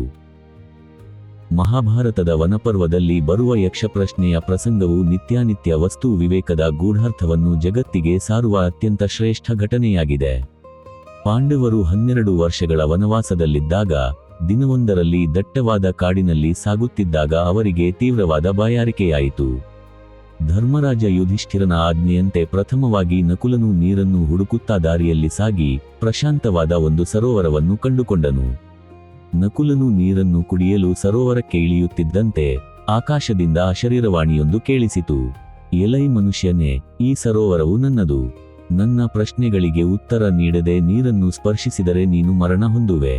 ಆದರೆ ದಣಿದಿದ್ದ ನಕುಲನು ಆ ಎಚ್ಚರಿಕೆಯನ್ನು ನಿರ್ಲಕ್ಷಿಸಿ ನೀರನ್ನು ಕುಡಿದ ತಕ್ಷಣವೇ ಪ್ರಜ್ಞೆ ತಪ್ಪಿ ನೆಲಕ್ಕೆ ಬಿದ್ದು ಮೃತನಾದನು. ನಂತರ ಬಂದ ಸಹದೇವ, ಅರ್ಜುನ ಮತ್ತು ಭೀಮರೆಲ್ಲರೂ ಅದೇ ರೀತಿ ಯಕ್ಷನ ಎಚ್ಚರಿಕೆಯನ್ನು ಅಲಕ್ಷಿಸಿ ನೀರು ಕುಡಿದು ಮೃತರಾಗಿ ಬಿದ್ದರು. ಕೊನೆಗೆ ತಮ್ಮಂದಿರನ್ನು ಹುಡುಕುತ್ತಾ ಬಂದ ಯುಧಿಷ್ಠಿರನು ಸರೋವರದ ತೀರದಲ್ಲಿ ಮೃತರಾಗಿ ಬಿದ್ದಿದ್ದ ತನ್ನ 4 ಸಹೋದರರನ್ನು ಕಂಡು ತೀವ್ರ ಶೋಕಕ್ಕೊಳಗಾದನು. ಆದರೆ ಯುಧಿಷ್ಠಿರನು ತಕ್ಷಣವೇ ವಿವೇಕದಿಂದ ಆಲೋಚಿಸಿ ತನ್ನ ಶೋಕವನ್ನು ನಿಗ್ರಹಿಸಿಕೊಂಡು ಸರೋವರದ ದಂಡೆಯಲ್ಲಿ ನಿಂತನು. ಆ ಕ್ಷಣದಲ್ಲಿ ಯಕ್ಷನು ಯುಧಿಷ್ಠಿರನ ಮುಂದೆ ಪ್ರತ್ಯಕ್ಷನಾಗಿ, ರಾಜ, ನನ್ನ ಪ್ರಶ್ನೆಗಳಿಗೆ ಸರಿಯಾದ ಉತ್ತರ ನೀಡಿದರೆ ಮಾತ್ರ ನಿನ್ನ ತಮ್ಮಂದಿರು ಬದುಕುತ್ತಾರೆ ಎಂದು ಸವಾಲೆಸೆದನು. ಯಕ್ಷನು ಯುಧಿಷ್ಠಿರನಿಗೆ ಅತ್ಯಂತ ಸಂಕೀರ್ಣವಾದ ಹಲವು ಪ್ರಶ್ನೆಗಳನ್ನು ಕೇಳಿದನು. ಆ ಪ್ರತಿಯೊಂದು ಪ್ರಶ್ನೆಗೂ ಯುಧಿಷ್ಠಿರನು ತನ್ನ ಅಂತರಂಗದ ಅಪೂರ್ವ ಜ್ಞಾನದಿಂದ ಧರ್ಮಸಮ್ಮತವಾದ ಉತ್ತರಗಳನ್ನು ನೀಡಿದನು. ಕೊನೆಯಲ್ಲಿ ಯಕ್ಷನು ತನ್ನ ಅತ್ಯಂತ ಮಹತ್ವದ ಪ್ರಶ್ನೆಯನ್ನು ಕೇಳಿದನು. ರಾಜ, ಈ ಪ್ರಪಂಚದಲ್ಲಿ ಜಗತ್ತಿನ ಅತ್ಯಂತ ದೊಡ್ಡ ಆಶ್ಚರ್ಯ ಯಾವುದು? ಯುಧಿಷ್ಠಿರನು ಮುಗುಳ್ನಕ್ಕು ಅತ್ಯಂತ ಶಾಂತಿಯಿಂದ ಪ್ರಶಾಂತವಾದ ಧ್ವನಿಯಲ್ಲಿ ಉತ್ತರ ನೀಡಿದನು. ಯಕ್ಷನೇ, ಈ ಜಗತ್ತಿನಲ್ಲಿ ಪ್ರತಿಯೊಬ್ಬ ಮನುಷ್ಯನು ತನ್ನ ಕಣ್ಣೆದುರೇ ಪ್ರತಿದಿನ ಸಾವಿರಾರು ಜೀವಿಗಳು, ಪ್ರಾಣಿಗಳು, ಬಂಧುಗಳು ಮರಣ ಹೊಂದುವುದನ್ನು ನೋಡುತ್ತಾನೆ. ಆದರೂ ತಾನು ಮಾತ್ರ ಎಂದಿಗೂ ಸಾಯುವುದಿಲ್ಲ, ತಾನು ಶಾಶ್ವತವಾಗಿ ಇಲ್ಲೇ ಇರುತ್ತೇನೆ ಎಂದು ಭಾವಿಸುತ್ತಾನೆ. ಕಣ್ಣಿಗೆ ಕಾಣುವ ಈ ಶರೀರ ಮತ್ತು ಪ್ರಪಂಚ ಅನಿತ್ಯವೆಂದು ತಿಳಿದಿದ್ದರೂ ಅದನ್ನೇ ಶಾಶ್ವತವೆಂದು ನಂಬಿ ಬದುಕುವ ಮನುಷ್ಯನ ಈ ಅಜ್ಞಾನವೇ ಜಗತ್ತಿನ ಅತ್ಯಂತ ದೊಡ್ಡ ಆಶ್ಚರ್ಯ. ಯುಧಿಷ್ಠಿರನ ಈ ಉತ್ತರವನ್ನು ಕೇಳಿ ಯಕ್ಷನು ಅತ್ಯಂತ ಪ್ರಸನ್ನನಾದನು. ಯುಧಿಷ್ಠಿರನು ಮುಂದುವರಿಯುತ್ತಾ, ಮನುಷ್ಯನು ಬಾಹ್ಯ ಕಣ್ಣುಗಳಿಗೆ ಕಾಣುವ ಭೌತಿಕ ಆಸ್ತಿ, ದೇಹ ಮತ್ತು ಸಂಪತ್ತನ್ನು ಸತ್ಯವೆಂದು ಭಾವಿಸಿ ಮೋಹಗೊಳ್ಳುತ್ತಾನೆ. ಆದರೆ ಇವೆಲ್ಲವೂ ಕಾಲದ ಓಟದಲ್ಲಿ ಮಣ್ಣಾಗಿ ಹೋಗುವ ಅನಿತ್ಯ ವಸ್ತುಗಳು. ಬದಲಾಗುವ ಈ ಅನಿತ್ಯ ಜಗತ್ತು ಮತ್ತು ಎಂದಿಗೂ ನಾಶವಾಗದ ನಿತ್ಯವಾದ ಆತ್ಮಜ್ಞಾನದ ವ್ಯತ್ಯಾಸವನ್ನು ಗ್ರಹಿಸುವುದೇ ನಿತ್ಯಾನಿತ್ಯ ವಸ್ತು ವಿವೇಕ. ಸ್ವಾಮಿ ವಿವೇಕಾನಂದರು ವಿವೇಕದ ಕುರಿತು ಹೇಳುತ್ತಾರೆ, ಜ್ಞಾನ ಎಂದರೆ ಬರೀ ಪುಸ್ತಕಗಳನ್ನು ಓದುವುದಲ್ಲ. ಸತ್ಯ ಯಾವುದು, ಅಸತ್ಯ ಯಾವುದು ಎಂದು ವಿವೇಚಿಸುವ ಶಕ್ತಿಯೇ ನಿಜವಾದ ಜ್ಞಾನ. ವಿವೇಕವಿಲ್ಲದ ಜ್ಞಾನವು ಶಕ್ತಿಯಿಲ್ಲದ ದೇಹದಂತೆ ನಿರ್ಜೀವ. ನಿತ್ಯವಾದ ಆತ್ಮ ಒಂದೇ ಸತ್ಯ, ಅಳಿಯುವ ವಸ್ತುಗಳ ಹಿಂದೆ ಓಡದೆ ಶಾಶ್ವತವಾದ ಸತ್ಯದ ಕಡೆಗೆ ಹೆಜ್ಜೆ ಹಾಕಿ. ಯುಧಿಷ್ಠಿರನು ಯಕ್ಷನಿಗೆ ಬೋಧಿಸುತ್ತಾ, ವಿವೇಕಿಯಾದವನು ಸದಾ ಈ ನಿತ್ಯಾನಿತ್ಯಗಳ ವ್ಯತ್ಯಾಸವನ್ನು ಗ್ರಹಿಸಿ ನಡೆದುಕೊಳ್ಳುತ್ತಾನೆ. ಆತನಿಗೆ ಪ್ರಪಂಚದ ನಷ್ಟ ಅಥವಾ ಲಾಭಗಳು ಅಂತರಂಗದ ಶಾಂತಿಯನ್ನು ಕಸಿಯಲು ಸಾಧ್ಯವಿಲ್ಲ ಎಂದನು. ಯುಧಿಷ್ಠಿರನ ಅಪೂರ್ವವಾದ ನಿತ್ಯಾನಿತ್ಯ ವಸ್ತು ವಿವೇಕ ಮತ್ತು ಧರ್ಮನಿಷ್ಠೆಗೆ ಮೆಚ್ಚಿದ ಯಕ್ಷನು, ಸಾಕ್ಷಾತ್ ಯಮಧರ್ಮರಾಯನು, ಯುಧಿಷ್ಠಿರನ 4 ಸಹೋದರರನ್ನು ಮರಳಿ ಬದುಕಿಸಿಕೊಟ್ಟನು. ಪಾಂಡವರು ಸರೋವರದ ದಿವ್ಯ ಜಲವನ್ನು ಸ್ವೀಕರಿಸಿ ಅನಿತ್ಯವಾದ ಜಗತ್ತಿನ ಕಲ್ಪನೆಗಳಿಂದ ಹೊರಬಂದು ಅಂತರಂಗದ ನಿತ್ಯ ಸತ್ಯವಾದ ಧರ್ಮದ ಹಾದಿಯಲ್ಲೇ ಮುನ್ನಡೆದರು. ಪ್ರಾಚೀನ ಕಾಲದಲ್ಲಿ ಆಂಗೀರಸ ಮುನಿಗಳ ಆಶ್ರಮದಲ್ಲಿ ಬ್ರಹ್ಮಜ್ಞಾನಿಯಾದ ಶೌನಕನು ತಪಸ್ಸನ್ನಾಚರಿಸುತ್ತಿದ್ದಾಗ ಮಹರ್ಷಿ ಸನತ್ಕುಮಾರರು ಅಲ್ಲಿಗೆ ಆಗಮಿಸಿದರು. ಸನತ್ಕುಮಾರರು ಚತುರ್ಸನರಲ್ಲಿ ಒಬ್ಬರಾಗಿದ್ದು ಸದಾ ಬಾಲ್ಯದ ನಿಷ್ಕಲ್ಮಶ ಸ್ಥಿತಿಯಲ್ಲಿದ್ದುಕೊಂಡು ಅಖಂಡ ಆತ್ಮಜ್ಞಾನದಲ್ಲಿ ನೆಲೆಸಿದ್ದರು. ಶೌನಕನು ಅತ್ಯಂತ ಭಕ್ತಿಯಿಂದ ಸನತ್ಕುಮಾರರಿಗೆ ಪ್ರಣಾಮ ಸಲ್ಲಿಸಿ, ಹೇ ದಿವ್ಯಜ್ಞಾನಿ ಮಹಾತ್ಮರೇ, ಕಣ್ಣಿಗೆ ಕಾಣುವ ಈ ಬೃಹತ್ ಜಗತ್ತು ನಮಗೆ ಸತ್ಯವೆಂದು ಭಾಸವಾಗುತ್ತದೆ.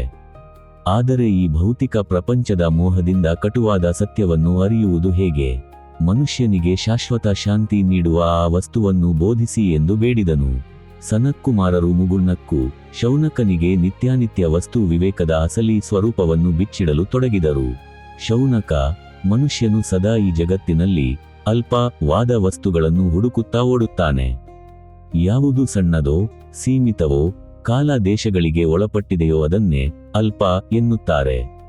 ಕಣ್ಣಿಗೆ ಕಾಣುವ ಧನ, ಕನಕ, ಭೂಮಿ, ಅಧಿಕಾರ ಮತ್ತು ಈ ಶರೀರವೂ ಸಹ ಅತ್ಯಂತ ಅಲ್ಪವಾದದ್ದು. ಈ ಅಲ್ಪವಾದ ವಸ್ತುಗಳಿಂದ ಸಿಗುವ ಸುಖವೂ ಸಹ ಅಲ್ಪ ಮತ್ತು ಕ್ಷಣಿಕ.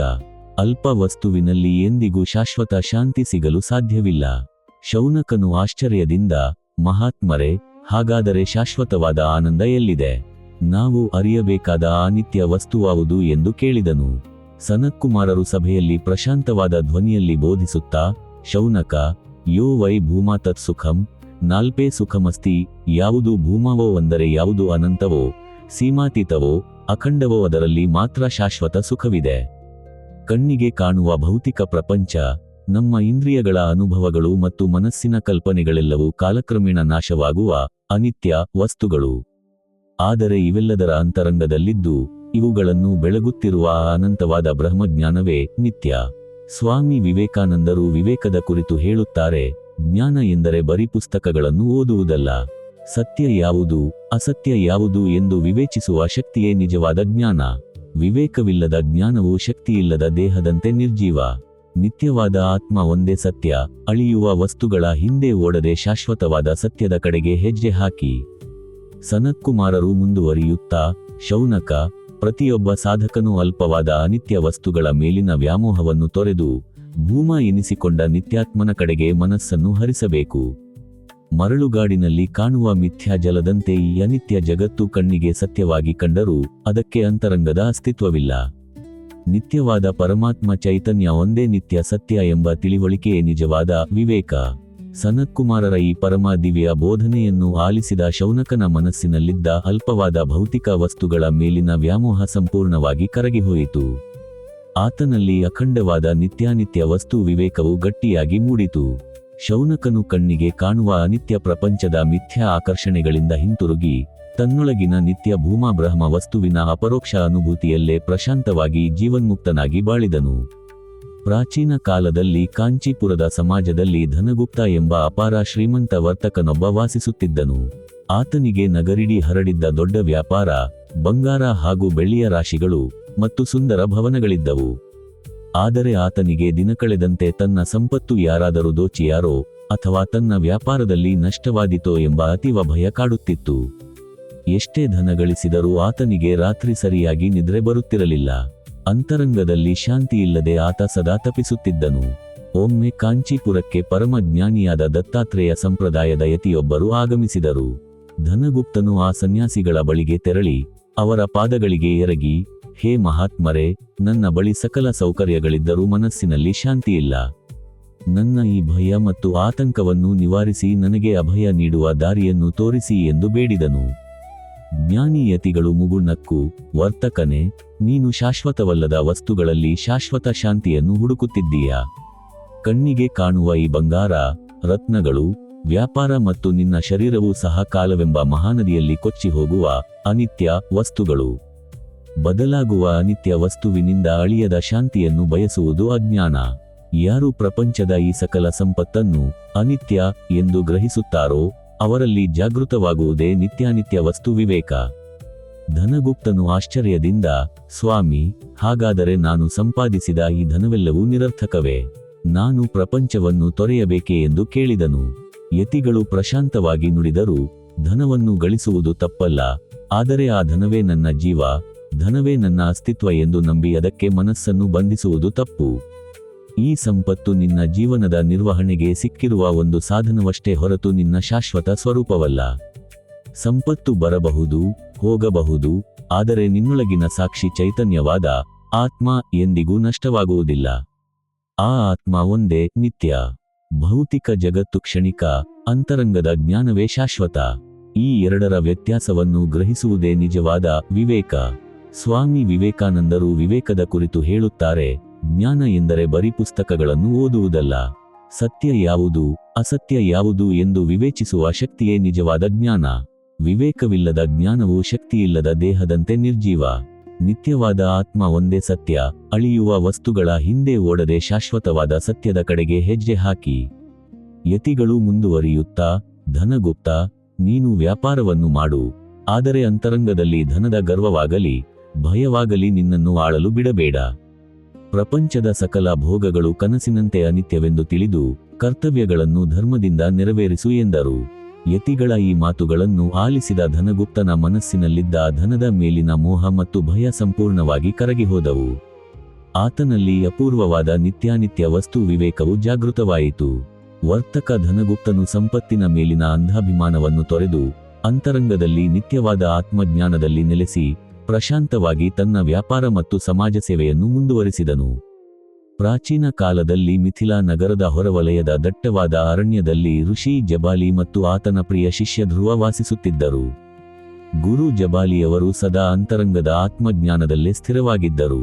ಆಶ್ರಮದ ಪ್ರಶಾಂತ ವಾತಾವರಣದಲ್ಲಿ ಧ್ರುವನು ಗುರುಗಳ ಸೇವೆಯನ್ನು ಅತ್ಯಂತ ಶ್ರದ್ಧೆಯಿಂದ ಮಾಡುತ್ತಾ ಸಕಲ ವೇದಶಾಸ್ತ್ರಗಳನ್ನು ಅಭ್ಯಾಸ ಮಾಡಿದ್ದನು. ಆದರೆ ಧ್ರುವನ ಮನಸ್ಸಿನಲ್ಲಿ ಜಗತ್ತಿನ ಸ್ವರೂಪದ ಕುರಿತು ಒಂದು ದೊಡ್ಡ ಸಂಶಯ ಕಾಡುತ್ತಿತ್ತು.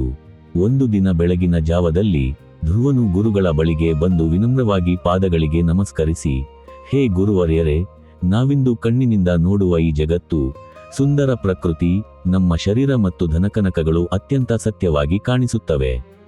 ಆದರೆ ಶಾಸ್ತ್ರಗಳು ಇವೆಲ್ಲವೂ ಅನಿತ್ಯ ಎಂದು ಹೇಳುತ್ತವೆ. ಕಣ್ಣಿಗೆ ಸತ್ಯವಾಗಿ ಕಾಣುವ ಈ ಜಗತ್ತನ್ನು ಅನಿತ್ಯವೆಂದು ಒಪ್ಪುವುದು ಹೇಗೆ? ನನಗೆ ನಿಜವಾದ ನಿತ್ಯಾನಿತ್ಯ ವಸ್ತು ವಿವೇಕವನ್ನು ಬೋಧಿಸಿ ಎಂದು ಪ್ರಾರ್ಥಿಸಿದನು. ಗುರು ಜಬಾಲಿಯವರು ಮುಗುಳ್ನಕ್ಕು ಶಿಷ್ಯನ ಕೈ ಹಿಡಿದು ಆಶ್ರಮದ ಪಕ್ಕದಲ್ಲಿದ್ದ ಸರೋವರದ ತೀರಕ್ಕೆ ಕರೆದೊಯ್ದರು. ಸರೋವರದ ಪ್ರಶಾಂತ ನೀರಿನಲ್ಲಿ ಆಕಾಶದಲ್ಲಿದ್ದ ಪೂರ್ಣ ಚಂದ್ರನ ಬಿಂಬವು ಅತ್ಯಂತ ಸ್ಪಷ್ಟವಾಗಿ ಸುಂದರವಾಗಿ ಕೆಂಗೊಳಿಸುತ್ತಿತ್ತು. ಜಬಾಲಿಯವರು ಧ್ರುವನಿಗೆ ಸರೋವರದ ನೀರನ್ನು ತೋರಿಸುತ್ತಾ, ಮಗನೇ ಧ್ರುವ, ಈ ನೀರಿನಲ್ಲಿ ಕಾಣಿಸುತ್ತಿರುವ ಚಂದ್ರನು ಸತ್ಯವೇ ಎಂದು ಕೇಳಿದರು. ಧ್ರುವನು, ಗುರುವರ್ಯರೇ, ನೀರಿನಲ್ಲಿ ಚಂದ್ರನ ಬೆಳಕು ಮತ್ತು ರೂಪ ಸ್ಪಷ್ಟವಾಗಿ ಕಾಣಿಸುತ್ತಿದೆ. ಆದರೆ ನಿಜವಾದ ಚಂದ್ರ ನೀರಿನಲ್ಲಿಲ್ಲ, ಆಕಾಶದಲ್ಲಿದ್ದಾನೆ. ನೀರಿನಲ್ಲಿರುವುದು ಕೇವಲ ಆತನ ಪ್ರತಿಬಿಂಬ ಎಂದನು. ಗುರುಗಳು ತಕ್ಷಣವೇ ಸರೋವರದ ನೀರಿಗೆ ಸಣ್ಣ ಕಲ್ಲೊಂದನ್ನು ಎಸೆದರು. ನೀರಿನಲ್ಲಿ ಅಲೆಗಳು ಎದ್ದು ಚಂದ್ರನ ಬಿಂಬವು ಕಂಸವಾಗಿ ಒಡೆದು ಅಲುಗಾಡತೊಡಗಿತು. ಜಬಾಲಿಯವರು ಧ್ರುವನತ್ತ ನೋಡಿ, ಧ್ರುವ, ಈಗ ನೀರಿನಲ್ಲಿರುವ ಚಂದ್ರ ಏನಾದನು? ಆತನಿಗೆ ವಿಕಾರವಾಯಿತೆ ಎಂದು ಕೇಳಿದರು. ಧ್ರುವನು, ಇಲ್ಲ ಗುರುವರ್ಯರೇ, ನೀರಿನ ಅಲೆಗಳಿಂದ ಪ್ರತಿಬಿಂಬ ಅಲುಗಾಡಿತೇ ಹೊರತು ಆಕಾಶದಲ್ಲಿರುವ ನಿಜವಾದ ಚಂದ್ರನಿಗೆ ಯಾವುದೇ ವಿಕಾರವಾಗಲಿಲ್ಲ ಎಂದನು. ಜಬಾಲಿಯವರು ಪ್ರಶಾಂತವಾದ ಧ್ವನಿಯಲ್ಲಿ ಬೋಧಿಸಲು ತೊಡಗಿದರು. ಮಗನೇ, ಈ ಸರೋವರದ ನೀರು ನಮ್ಮ ಮನಸ್ಸು. ನೀರಿನಲ್ಲಿ ಕಾಣುವ ಚಂದ್ರನ ಪ್ರತಿಬಿಂಬವೇ ಈ ಕಣ್ಣಿಗೆ ಕಾಣುವ ಭೌತಿಕ ಜಗತ್ತು, ಶರೀರ, ಧನ ಮತ್ತು ಸಕಲ ಭೋಗಗಳು. ಮನಸ್ಸಿನಲ್ಲಿ ಸುಖ ದುಃಖಗಳೆಂಬ ಅಲೆಗಳು ಎದ್ದಾಗ ಈ ಭೌತಿಕ ಜಗತ್ತು ಮತ್ತು ಶರೀರ ಬದಲಾಗುವಂತೆ, ನಾಶವಾಗುವಂತೆ ಕಾಣುತ್ತದೆ. ಇವೇ ಅನಿತ್ಯ ವಸ್ತುಗಳು. ಆದರೆ ಆಕಾಶದಲ್ಲಿ ಯಾವುದೇ ವಿಕಾರವಿಲ್ಲದೆ ಬೆಳಗುತ್ತಿರುವ ನೈಜ ಚಂದ್ರನೇ ನಿನ್ನೊಳಗಿನ ಆತ್ಮ. ಅದೇ ನಿತ್ಯ. ಸ್ವಾಮಿ ವಿವೇಕಾನಂದರು ವಿವೇಕದ ಕುರಿತು ಹೇಳುತ್ತಾರೆ, ಜ್ಞಾನ ಎಂದರೆ ಬರೀ ಪುಸ್ತಕಗಳನ್ನು ಓದುವುದಲ್ಲ. ಸತ್ಯ ಯಾವುದು, ಅಸತ್ಯ ಯಾವುದು ಎಂದು ವಿವೇಚಿಸುವ ಶಕ್ತಿಯೇ ನಿಜವಾದ ಜ್ಞಾನ. ವಿವೇಕವಿಲ್ಲದ ಜ್ಞಾನವು ಶಕ್ತಿಯಿಲ್ಲದ ದೇಹದಂತೆ ನಿರ್ಜೀವ. ನಿತ್ಯವಾದ ಆತ್ಮ ಒಂದೇ ಸತ್ಯ. ಅಳಿಯುವ ವಸ್ತುಗಳ ಹಿಂದೆ ಓಡದೆ ಶಾಶ್ವತವಾದ ಸತ್ಯದ ಕಡೆಗೆ ಹೆಜ್ಜೆ ಹಾಕಿ. ಜಬಾಲಿಯವರು ಮುಂದುವರಿಯುತ್ತಾ, ಧ್ರುವ, ಮನುಷ್ಯನು ಪ್ರತಿಬಿಂಬವನ್ನೇ ನೈಜ ಚಂದ್ರನೆಂದು ಭಾವಿಸಿ ಮೋಹಗೊಳ್ಳುವಂತೆ ಈ ಅನಿತ್ಯ ಜಗತ್ತನ್ನೇ ಶಾಶ್ವತವೆಂದು ಭಾವಿಸಿ ದುಃಖಿಸುತ್ತಾನೆ. ಪ್ರತಿಬಿಂಬದ ಅಸಲಿಯತ್ತನ್ನು ಗ್ರಹಿಸಿ ಆಕಾಶದ ನೈಜ ಚಂದ್ರನತ್ತ ಗಮನ ಹರಿಸುವುದೇ ನಿಜವಾದ ವಿವೇಕ. ಕಣ್ಣಿಗೆ ಕಾಣುವ ಸಕಲ ರೂಪಗಳು ಕ್ಷಣಿಕ, ಅಂತರಂಗದ ಆತ್ಮ ಚೈತನ್ಯ ಒಂದೇ ಶಾಶ್ವತ ಎಂದು ಅರಿಯಬೇಕು ಎಂದರು. ಗುರು ಜಬಾಲಿಯವರ ಈ ಮಾತುಗಳನ್ನು ಆಲಿಸಿದ ಧ್ರುವನ ಕಣ್ಣುಗಳು ತೆರೆದವು. ಆತನಲ್ಲಿದ್ದ ಭೌತಿಕ ಜಗತ್ತಿನ ಕಲ್ಪನೆಗಳು ಕರಗಿ ಅಪೂರ್ವವಾದ ನಿತ್ಯಾನಿತ್ಯ ವಸ್ತು ವಿವೇಕವು ಗಟ್ಟಿಯಾಗಿ ಮೂಡಿತು. ಧ್ರುವನು ಅನಿತ್ಯವಾದ ಜಗತ್ತಿನ ಮೋಹವನ್ನು ಸಂಪೂರ್ಣವಾಗಿ ತೊರೆದು ತನ್ನೊಳಗಿನ ನಿತ್ಯಾತ್ಮನ ಅನುಸಂಧಾನದಲ್ಲೇ ಸದಾ ಪ್ರಶಾಂತವಾಗಿ ಜೀವನ್ಮುಕ್ತನಾಗಿ ಬಾಳಿದನು. ಪ್ರಾಚೀನ ಕಾಲದಲ್ಲಿ ಯವಂತಿ ನಗರದಲ್ಲಿ ಸೋಮದತ್ತ ಎಂಬ ಧನಿಕ ಸೌದಾಗರನಿದ್ದನು. ಆತನಿಗೆ ಅಪಾರ ಧನ, ಕನಕ, ರತ್ನಗಳ ವ್ಯಾಪಾರವಿತ್ತು. ಆತ ಸಂಪಾದಿಸಿದ ಅಪಾರ ಸಂಪತ್ತನ್ನು ರಕ್ಷಿಸಲು ತನ್ನ ಅರಮನೆಯ ಅಡಿಯಲ್ಲಿ ಬೃಹತ್ ಸುರಂಗವೊಂದನ್ನು ನಿರ್ಮಿಸಿ ಅಲ್ಲಿ ಸುವರ್ಣದ ನಾಣ್ಯಗಳು ಮತ್ತು ದಿವ್ಯ ರತ್ನಗಳನ್ನು ಭದ್ರವಾಗಿ ಬಾಂಚಿಟ್ಟಿದ್ದನು. ಆದರೆ ಸೋಮದತ್ತನಿಗೆ ದಿನಕಳೆದಂತೆ ತನ್ನ ಧನವನ್ನು ಯಾರಾದರೂ ಕದಿಯಬಹುದೆಂಬ ಭಯ ಕಾಡತೊಡಗಿತು. ಆತ ತಾನೇ ತಿನ್ನದೆ, ಬಡವರಿಗೆ ನೀಡದೆ, ಹಗಲಿರುಳು ಆ ಧನದ ಸುರಕ್ಷತೆಯ ಚಿಂತೆಯಲ್ಲೇ ಕಾಲ ಕಳೆಯುತ್ತಿದ್ದನು. ಒಮ್ಮೆ ಅವಂತಿ ನಗರಕ್ಕೆ ಬ್ರಹ್ಮಜ್ಞಾನಿಯಾದ ಪರಮಹಂಸ ಯತಿಯೊಬ್ಬರು ಪಾದಯಾತ್ರೆ ಮಾಡುತ್ತಾ ಆಗಮಿಸಿದರು. ಸೋಮದತ್ತನು ಆ ಸಾಧುಗಳನ್ನು ಕಂಡು ಅವರ ಪಾದಗಳಿಗೆ ಎರಗಿ, ಹೇ ಮಹಾತ್ಮರೇ, ನಾನು ಅಪಾರ ಸಂಪತ್ತನ್ನು ಕಷ್ಟಪಟ್ಟು ಸಂಪಾದಿಸಿದ್ದೇನೆ. ಆದರೆ ನನಗೆ ಕ್ಷಣಕಾಲವೂ ಶಾಂತಿಯಿಲ್ಲ. ನನ್ನ ಈ ಆತಂಕವನ್ನು ನಿವಾರಿಸಿ ನನಗೆ ಅಭಯ ನೀಡುವ ಮಾರ್ಗವನ್ನು ಬೋಧಿಸಿ ಎಂದು ಪ್ರಾರ್ಥಿಸಿದನು. ಸಾಧುಯತಿಗಳು ಮುಗುಳ್ನಕ್ಕು ಸೋಮದತ್ತನನ್ನು ಸುರಂಗದ ಬಳಿಗೆ ಕರೆದೊಯ್ದು ಅಲ್ಲಿಟ್ಟಿದ್ದ ಬಂಗಾರದ ನಾಣ್ಯಗಳನ್ನು ತೋರಿಸುತ್ತಾ ಕೇಳಿದರು. ಸೋಮದತ್ತ, ಈ ಸುರಂಗದಲ್ಲಿರುವ ಬಂಗಾರವು ನಿನಗೆ ಏನು ನೀಡುತ್ತಿದೆ? ನೀನು ಇದರ ಕಾವಲುಗಾರನೋ ಅಥವಾ ಇದರ ನಿಜವಾದ ಯಜಮಾನನೋ? ಕಣ್ಣಿಗೆ ಕಾಣುವ ಈ ಬಂಗಾರ, ರತ್ನಗಳು ಮತ್ತು ನಿನ್ನ ಈ ಶರೀರವೂ ಸಹ ಕಾಲವೆಂಬ ನದಿಯಲ್ಲಿ ಕೊಚ್ಚಿ ಹೋಗುವ ಅನಿತ್ಯ ವಸ್ತುಗಳು. ಬದಲಾಗುವ ಈ ಅನಿತ್ಯ ವಸ್ತುವಿನಿಂದ ಅಳಿಯದ ಶಾಂತಿಯನ್ನು ಬಯಸುವುದು ಅಜ್ಞಾನ. ಯಾರು ಪ್ರಪಂಚದ ಈ ಸಕಲ ಐಶ್ವರ್ಯವನ್ನು ಅನಿತ್ಯ ಎಂದು ಗ್ರಹಿಸುತ್ತಾರೋ ಅವರಲ್ಲಿ ಜಾಗೃತವಾಗುವುದೇ ನಿತ್ಯಾನಿತ್ಯ ವಸ್ತು ವಿವೇಕ. ಸೋಮದತ್ತನು ಆಶ್ಚರ್ಯದಿಂದ, ಸ್ವಾಮಿ, ಹಾಗಾದರೆ ನಾನು ಸಂಪಾದಿಸಿದ ಈ ಧನವೆಲ್ಲವೂ ವ್ಯರ್ಥವೇ? ನಾನು ಈ ಸಕಲವನ್ನು ತ್ಯಜಿಸಬೇಕೇ ಎಂದು ದಿಗಿಲಿನಿಂದ ಕೇಳಿದನು. ಸಾಧುಗಳು ಪ್ರಶಾಂತವಾಗಿ ನುಡಿದರು, ಧನವನ್ನು ಗಳಿಸುವುದು ತಪ್ಪಲ್ಲ, ಆದರೆ ಆ ಧನವೇ ನನ್ನ ಪ್ರಾಣ, ಧನವೇ ನನ್ನ ಅಸ್ತಿತ್ವ ಎಂದು ನಂಬಿ ಅದಕ್ಕೆ ಮನಸ್ಸನ್ನು ಬಂಧಿಸುವುದು ತಪ್ಪು. ಈ ಸಂಪತ್ತು ನಿನ್ನ ಧರ್ಮಕಾರ್ಯಗಳಿಗೆ ಮತ್ತು ಜೀವನದ ನಿರ್ವಹಣೆಗೆ ಸಿಕ್ಕಿರುವ ಒಂದು ಉಪಕರಣವಷ್ಟೇ ಹೊರತು ನಿನ್ನ ಶಾಶ್ವತ ಸ್ವರೂಪವಲ್ಲ. ಸಂಪತ್ತು ಬರಬಹುದು, ಹೋಗಬಹುದು, ಆದರೆ ನಿನ್ನೊಳಗಿನ ಸಾಕ್ಷಿ ಚೈತನ್ಯವಾದ ಆತ್ಮ ಎಂದಿಗೂ ನಾಶವಾಗುವುದಿಲ್ಲ. ಆ ಆತ್ಮ ಒಂದೇ ನಿತ್ಯ. ಭೌತಿಕ ಜಗತ್ತು ಕ್ಷಣಿಕ, ಅಂತರಂಗದ ಆತ್ಮಜ್ಞಾನವೇ ಶಾಶ್ವತ. ಈ ಎರಡರ ವ್ಯತ್ಯಾಸವನ್ನು ಗ್ರಹಿಸುವುದೇ ನಿಜವಾದ ವಿವೇಕ. ಸ್ವಾಮಿ ವಿವೇಕಾನಂದರು ವಿವೇಕದ ಕುರಿತು ಹೇಳುತ್ತಾರೆ, ಜ್ಞಾನ ಎಂದರೆ ಬರೀ ಪುಸ್ತಕಗಳನ್ನು ಓದುವುದಲ್ಲ. ಸತ್ಯ ಯಾವುದು, ಅಸತ್ಯ ಯಾವುದು ಎಂದು ವಿವೇಚಿಸುವ ಶಕ್ತಿಯೇ ನಿಜವಾದ ಜ್ಞಾನ. ವಿವೇಕವಿಲ್ಲದ ಜ್ಞಾನವು ಶಕ್ತಿಯಿಲ್ಲದ ದೇಹದಂತೆ ನಿರ್ಜೀವ. ನಿತ್ಯವಾದ ಆತ್ಮ ಒಂದೇ ಸತ್ಯ. ಅಳಿಯುವ ವಸ್ತುಗಳ ಹಿಂದೆ ಓಡದೆ ಶಾಶ್ವತವಾದ ಸತ್ಯದ ಕಡೆಗೆ ಹೆಜ್ಜೆ ಹಾಕಿ. ಸಾಧುಗಳು ಮುಂದುವರಿಯುತ್ತಾ, ಸೋಮದತ್ತ, ನೀನು ಪ್ರಪಂಚದಲ್ಲಿ ವ್ಯಾಪಾರವನ್ನು ಮಾಡು, ಆದರೆ ಅಂತರಂಗದಲ್ಲಿ ಧನದ ಗರ್ವವಾಗಲಿ ಭಯವಾಗಲಿ ನಿನ್ನನ್ನು ಆಳಲು ಬಿಡಬೇಡ. ಪ್ರಪಂಚದ ಸಕಲ ಭೋಗಗಳು ಕನಸಿನಂತೆ ಅನಿತ್ಯವೆಂದು ತಿಳಿದು ಸಮಾಜಕ್ಕೆ ಉಪಕಾರ ಮಾಡುತ್ತಾ ಧರ್ಮದಿಂದ ಜೀವಿಸು ಎಂದರು. ಸಾಧುಗಳ ಈ ಮಾತುಗಳನ್ನು ಆಲಿಸಿದ ಸೋಮದತ್ತನ ಕಣ್ಣುಗಳು ತೆರೆದವು. ಆತನಲ್ಲಿದ್ದ ಧನದ ಮೇಲಿನ ಮೋಹ ಮತ್ತು ಭಯ ಸಂಪೂರ್ಣವಾಗಿ ನಿವಾರಣೆಯಾಯಿತು. ಸೋಮದತ್ತನು ಅಪೂರ್ವವಾದ ನಿತ್ಯಾನಿತ್ಯ ವಸ್ತು ವಿವೇಕವನ್ನು ಮೈಗೂಡಿಸಿಕೊಂಡು ಸಂಪತ್ತಿನ ಮೇಲಿನ ಅಂಧಾಭಿಮಾನವನ್ನು ತೊರೆದು ಅಂತರಂಗದಲ್ಲಿ ನಿತ್ಯವಾದ ಆತ್ಮಜ್ಞಾನದಲ್ಲಿ ನೆಲೆಸಿ ಪ್ರಶಾಂತವಾಗಿ ತನ್ನ ಜೀವನವನ್ನು ನಡೆಸಿದನು. ಪ್ರಾಚೀನ ಕಾಲದಲ್ಲಿ ರೋಹಿಲಖಂಡದ ಪ್ರಶಾಂತ ಕಾನನದಲ್ಲಿ ಮಹರ್ಷಿ ಜಬಾಲಿ ಅವರ ಗುರುಕುಲವಿತ್ತು. ಅಲ್ಲಿ ಜ್ಞಾನದಾಹಿಯಾದ ಸತ್ಯಕ ಎಂಬ ಶಿಷ್ಯನು ಹಲವು ವರ್ಷಗಳಿಂದ ವೇದೋಪನಿಷತ್ತುಗಳನ್ನು ಅಭ್ಯಾಸ ಮಾಡುತ್ತಿದ್ದನು. ಸತ್ಯಕನು ಶ್ರದ್ಧಾವಂತನಾಗಿದ್ದರೂ ಆತನಿಗೆ ಪ್ರಪಂಚದ ಸೌಂದರ್ಯ, ಯೌವನ ಹಾಗೂ ಕಣ್ಣಿಗೆ ಕಾಣುವ ಭೌತಿಕ ವಸ್ತುಗಳ ಮೇಲಿನ ಆಕರ್ಷಣೆ ಅಂತರಂಗದಲ್ಲಿ ಸಂಪೂರ್ಣವಾಗಿ ಕರಗಿರಲಿಲ್ಲ. ಪ್ರಕೃತಿಯ ರೂಪ ರಂಗುಗಳನ್ನು ನೋಡಿದಾಗ ಆತನ ಮನಸ್ಸು ಕ್ಷಣಾರ್ಧದಲ್ಲಿ ವಿಚಲಿತಗೊಳ್ಳುತ್ತಿತ್ತು. ಒಂದು ವಸಂತ ಋತುವಿನ ಪ್ರಭಾತದ ವೇಳೆಯಲ್ಲಿ ಗುರುಕುಲದ ಉದ್ಯಾನವನದಲ್ಲಿ ವರ್ಣರಂಜಿತ ಹೂವುಗಳು ಅರಳಿದ್ದವು. ಗಿಡ ಮರಗಳು ಹಸಿರಿನಿಂದ ಶೋಭಿಸುತ್ತಿದ್ದವು. ಸತ್ಯಕನು ಆ ಸೌಂದರ್ಯವನ್ನು ನೋಡುತ್ತಾ, ಹೇ ಗುರುವರ್ಯರೇ, ಕಣ್ಣಿಗೆ ಕಾಣುವ ಈ ಪ್ರಕೃತಿ, ಈ ಅಪೂರ್ವ ಸೌಂದರ್ಯ ಹಾಗೂ ನಮ್ಮ ಈ ನವಯೌವನದ ಶರೀರ ಎಷ್ಟು ಸುಂದರವಾಗಿದೆ. ಇಷ್ಟೊಂದು ಆನಂದ ನೀಡುವ ಈ ಜಗತ್ತನ್ನು ಶಾಸ್ತ್ರಗಳು ಮಿಥ್ಯ ಅಥವಾ ಅನಿತ್ಯ ಎಂದು ಏಕೆ ಕರೆಯುತ್ತವೆ ಎಂದು ಕೇಳಿದನು. ಮಹರ್ಷಿ ಜಬಾಲಿಯವರು ಮಂದಹಾಸ ಬೀರಿ ಶಿಷ್ಯನನ್ನು ಕರೆದುಕೊಂಡು ಆಶ್ರಮದ ಹೊರಗಿದ್ದ ಬೃಹತ್ ವೃಕ್ಷದ ಬಳಿಗೆ ತೆರಳಿದರು. ಅಲ್ಲಿ ನಿನ್ನೆ ರಾತ್ರಿ ಸುರಿದ ಭಾರೀ ಮಳೆಗೆ ಸಿಲುಕಿ ಬಿದ್ದು ಒಣಗುತ್ತಿದ್ದ ಎಲೆಗಳು, ಬಾಡಿ ನೆಲಕ್ಕೆ ಉದುರಿದ್ದ ಹೂವುಗಳು ಬಿದ್ದಿದ್ದವು. ಜಬಾಲಿಯವರು ಆ ಬಾಡಿದ ಹೂವುಗಳನ್ನು ತೋರಿಸುತ್ತಾ ನುಡಿದರು, ಸತ್ಯಕ, ಇಂದು ಬೆಳಿಗ್ಗೆ ಅರಳಿ ನಿನ್ನ ಮನಸ್ಸನ್ನು ಸೆಳೆದ ಹೂವುಗಳು ಕೆಲವೇ ಗಂಟೆಗಳ ನಂತರ ಹೀಗೆ ಬಾಡಿ ಮಣ್ಣಿನಲ್ಲಿ ವಿಲೀನವಾಗುತ್ತವೆ. ಇಂದು ನಿನಗೆ ಆನಂದ ನೀಡುತ್ತಿರುವ ನಿನ್ನ ಈ ನವಯೌವನದ ಶರೀರವು ಸಹ ಕಾಲದ ಓಟದಲ್ಲಿ ವೃದ್ಧಾಪ್ಯಕ್ಕೆ ಸಿಲುಕಿ ತೇಜಸ್ಸನ್ನು ಕಳೆದುಕೊಳ್ಳುತ್ತದೆ. ಕಣ್ಣಿಗೆ ಕಾಣುವ ಈ ಪ್ರಕೃತಿಯ ಸೌಂದರ್ಯ, ರಂಗು ಮತ್ತು ಭೌತಿಕ ಆಕರ್ಷಣೆಗಳೆಲ್ಲವೂ ಹುಟ್ಟಿ ನಾಶವಾಗುವ ಅನಿತ್ಯ ವಸ್ತುಗಳು. ಇವುಗಳಿಂದ ಸಿಗುವ ಸುಖವು ಕ್ಷಣಿಕವಾದದ್ದು. ಸತ್ಯಕನು ಕುತೂಹಲದಿಂದ, ಗುರುವರ್ಯರೇ, ಹಾಗಾದರೆ ಸೌಂದರ್ಯಕ್ಕೆ ಮತ್ತು ಆನಂದಕ್ಕೆ ಮೂಲವಾದ ನಿತ್ಯ ವಸ್ತುವಾವುದು ಎಂದು ಪ್ರಾರ್ಥಿಸಿದನು. ಜಬಾಲಿಯವರು ಪ್ರಶಾಂತವಾದ ಧ್ವನಿಯಲ್ಲಿ ಬೋಧಿಸಲು ತೊಡಗಿದರು. ಮಗನೇ, ಹೂವಿನಲ್ಲಾಗಲಿ ದೇಹದಲ್ಲಾಗಲಿ ನೈಜ ಸೌಂದರ್ಯವಿಲ್ಲ. ಇವುಗಳ ಅಂತರಂಗದಲ್ಲಿದ್ದು ಇವುಗಳಿಗೆ ಜೀವ ಚೈತನ್ಯ ನೀಡುತ್ತಿರುವ ಆ ಸಾಕ್ಷಿ ಚೈತನ್ಯವೇ ಆತ್ಮ. ಹೂವು ಬಾಡಿದರೂ ದೇಹ ಅಳಿದರೂ ಆ ಚೈತನ್ಯಕ್ಕೆ ಎಂದಿಗೂ ವಿನಾಶವಿಲ್ಲ. ಆ ಆತ್ಮ ಒಂದೇ ನಿತ್ಯ. ಕ್ಷಣಿಕವಾಗಿ ಬಂದು ಹೋಗುವ ಭೌತಿಕ ವಸ್ತುಗಳನ್ನು ಅನಿತ್ಯವೆಂದು, ಇವೆಲ್ಲವನ್ನೂ ನೋಡುತ್ತಿರುವ ನಿನ್ನೊಳಗಿನ ದ್ರಷ್ಟಾರನನ್ನು ನಿತ್ಯವೆಂದು ವಿವೇಚಿಸಿ ತಿಳಿಯುವುದೇ ನಿತ್ಯಾನಿತ್ಯ ವಸ್ತು ವಿವೇಕ. ಸ್ವಾಮಿ ವಿವೇಕಾನಂದರು ವಿವೇಕದ ಕುರಿತು ಹೇಳುತ್ತಾರೆ, ಜ್ಞಾನ ಎಂದರೆ ಬರೀ ಪುಸ್ತಕಗಳನ್ನು ಓದುವುದಲ್ಲ. ಸತ್ಯ ಯಾವುದು, ಅಸತ್ಯ ಯಾವುದು ಎಂದು ವಿವೇಚಿಸುವ ಶಕ್ತಿಯೇ ನಿಜವಾದ ಜ್ಞಾನ. ವಿವೇಕವಿಲ್ಲದ ಜ್ಞಾನವು ಶಕ್ತಿಯಿಲ್ಲದ ದೇಹದಂತೆ ನಿರ್ಜೀವ. ನಿತ್ಯವಾದ ಆತ್ಮ ಒಂದೇ ಸತ್ಯ. ಅಳಿಯುವ ವಸ್ತುಗಳ ಹಿಂದೆ ಓಡದೆ ಶಾಶ್ವತವಾದ ಸತ್ಯದ ಕಡೆಗೆ ಹೆಜ್ಜೆ ಹಾಕಿ. ಜಬಾಲಿಯವರು ಮುಂದುವರಿಯುತ್ತಾ, ಸತ್ಯಕ, ಪ್ರಪಂಚದ ಸೌಂದರ್ಯವನ್ನು ನೋಡು, ಆದರೆ ಅದಕ್ಕೆ ನಿನ್ನ ಮನಸ್ಸನ್ನು ಬಂಧಿಸಿಕೊಳ್ಳಬೇಡ.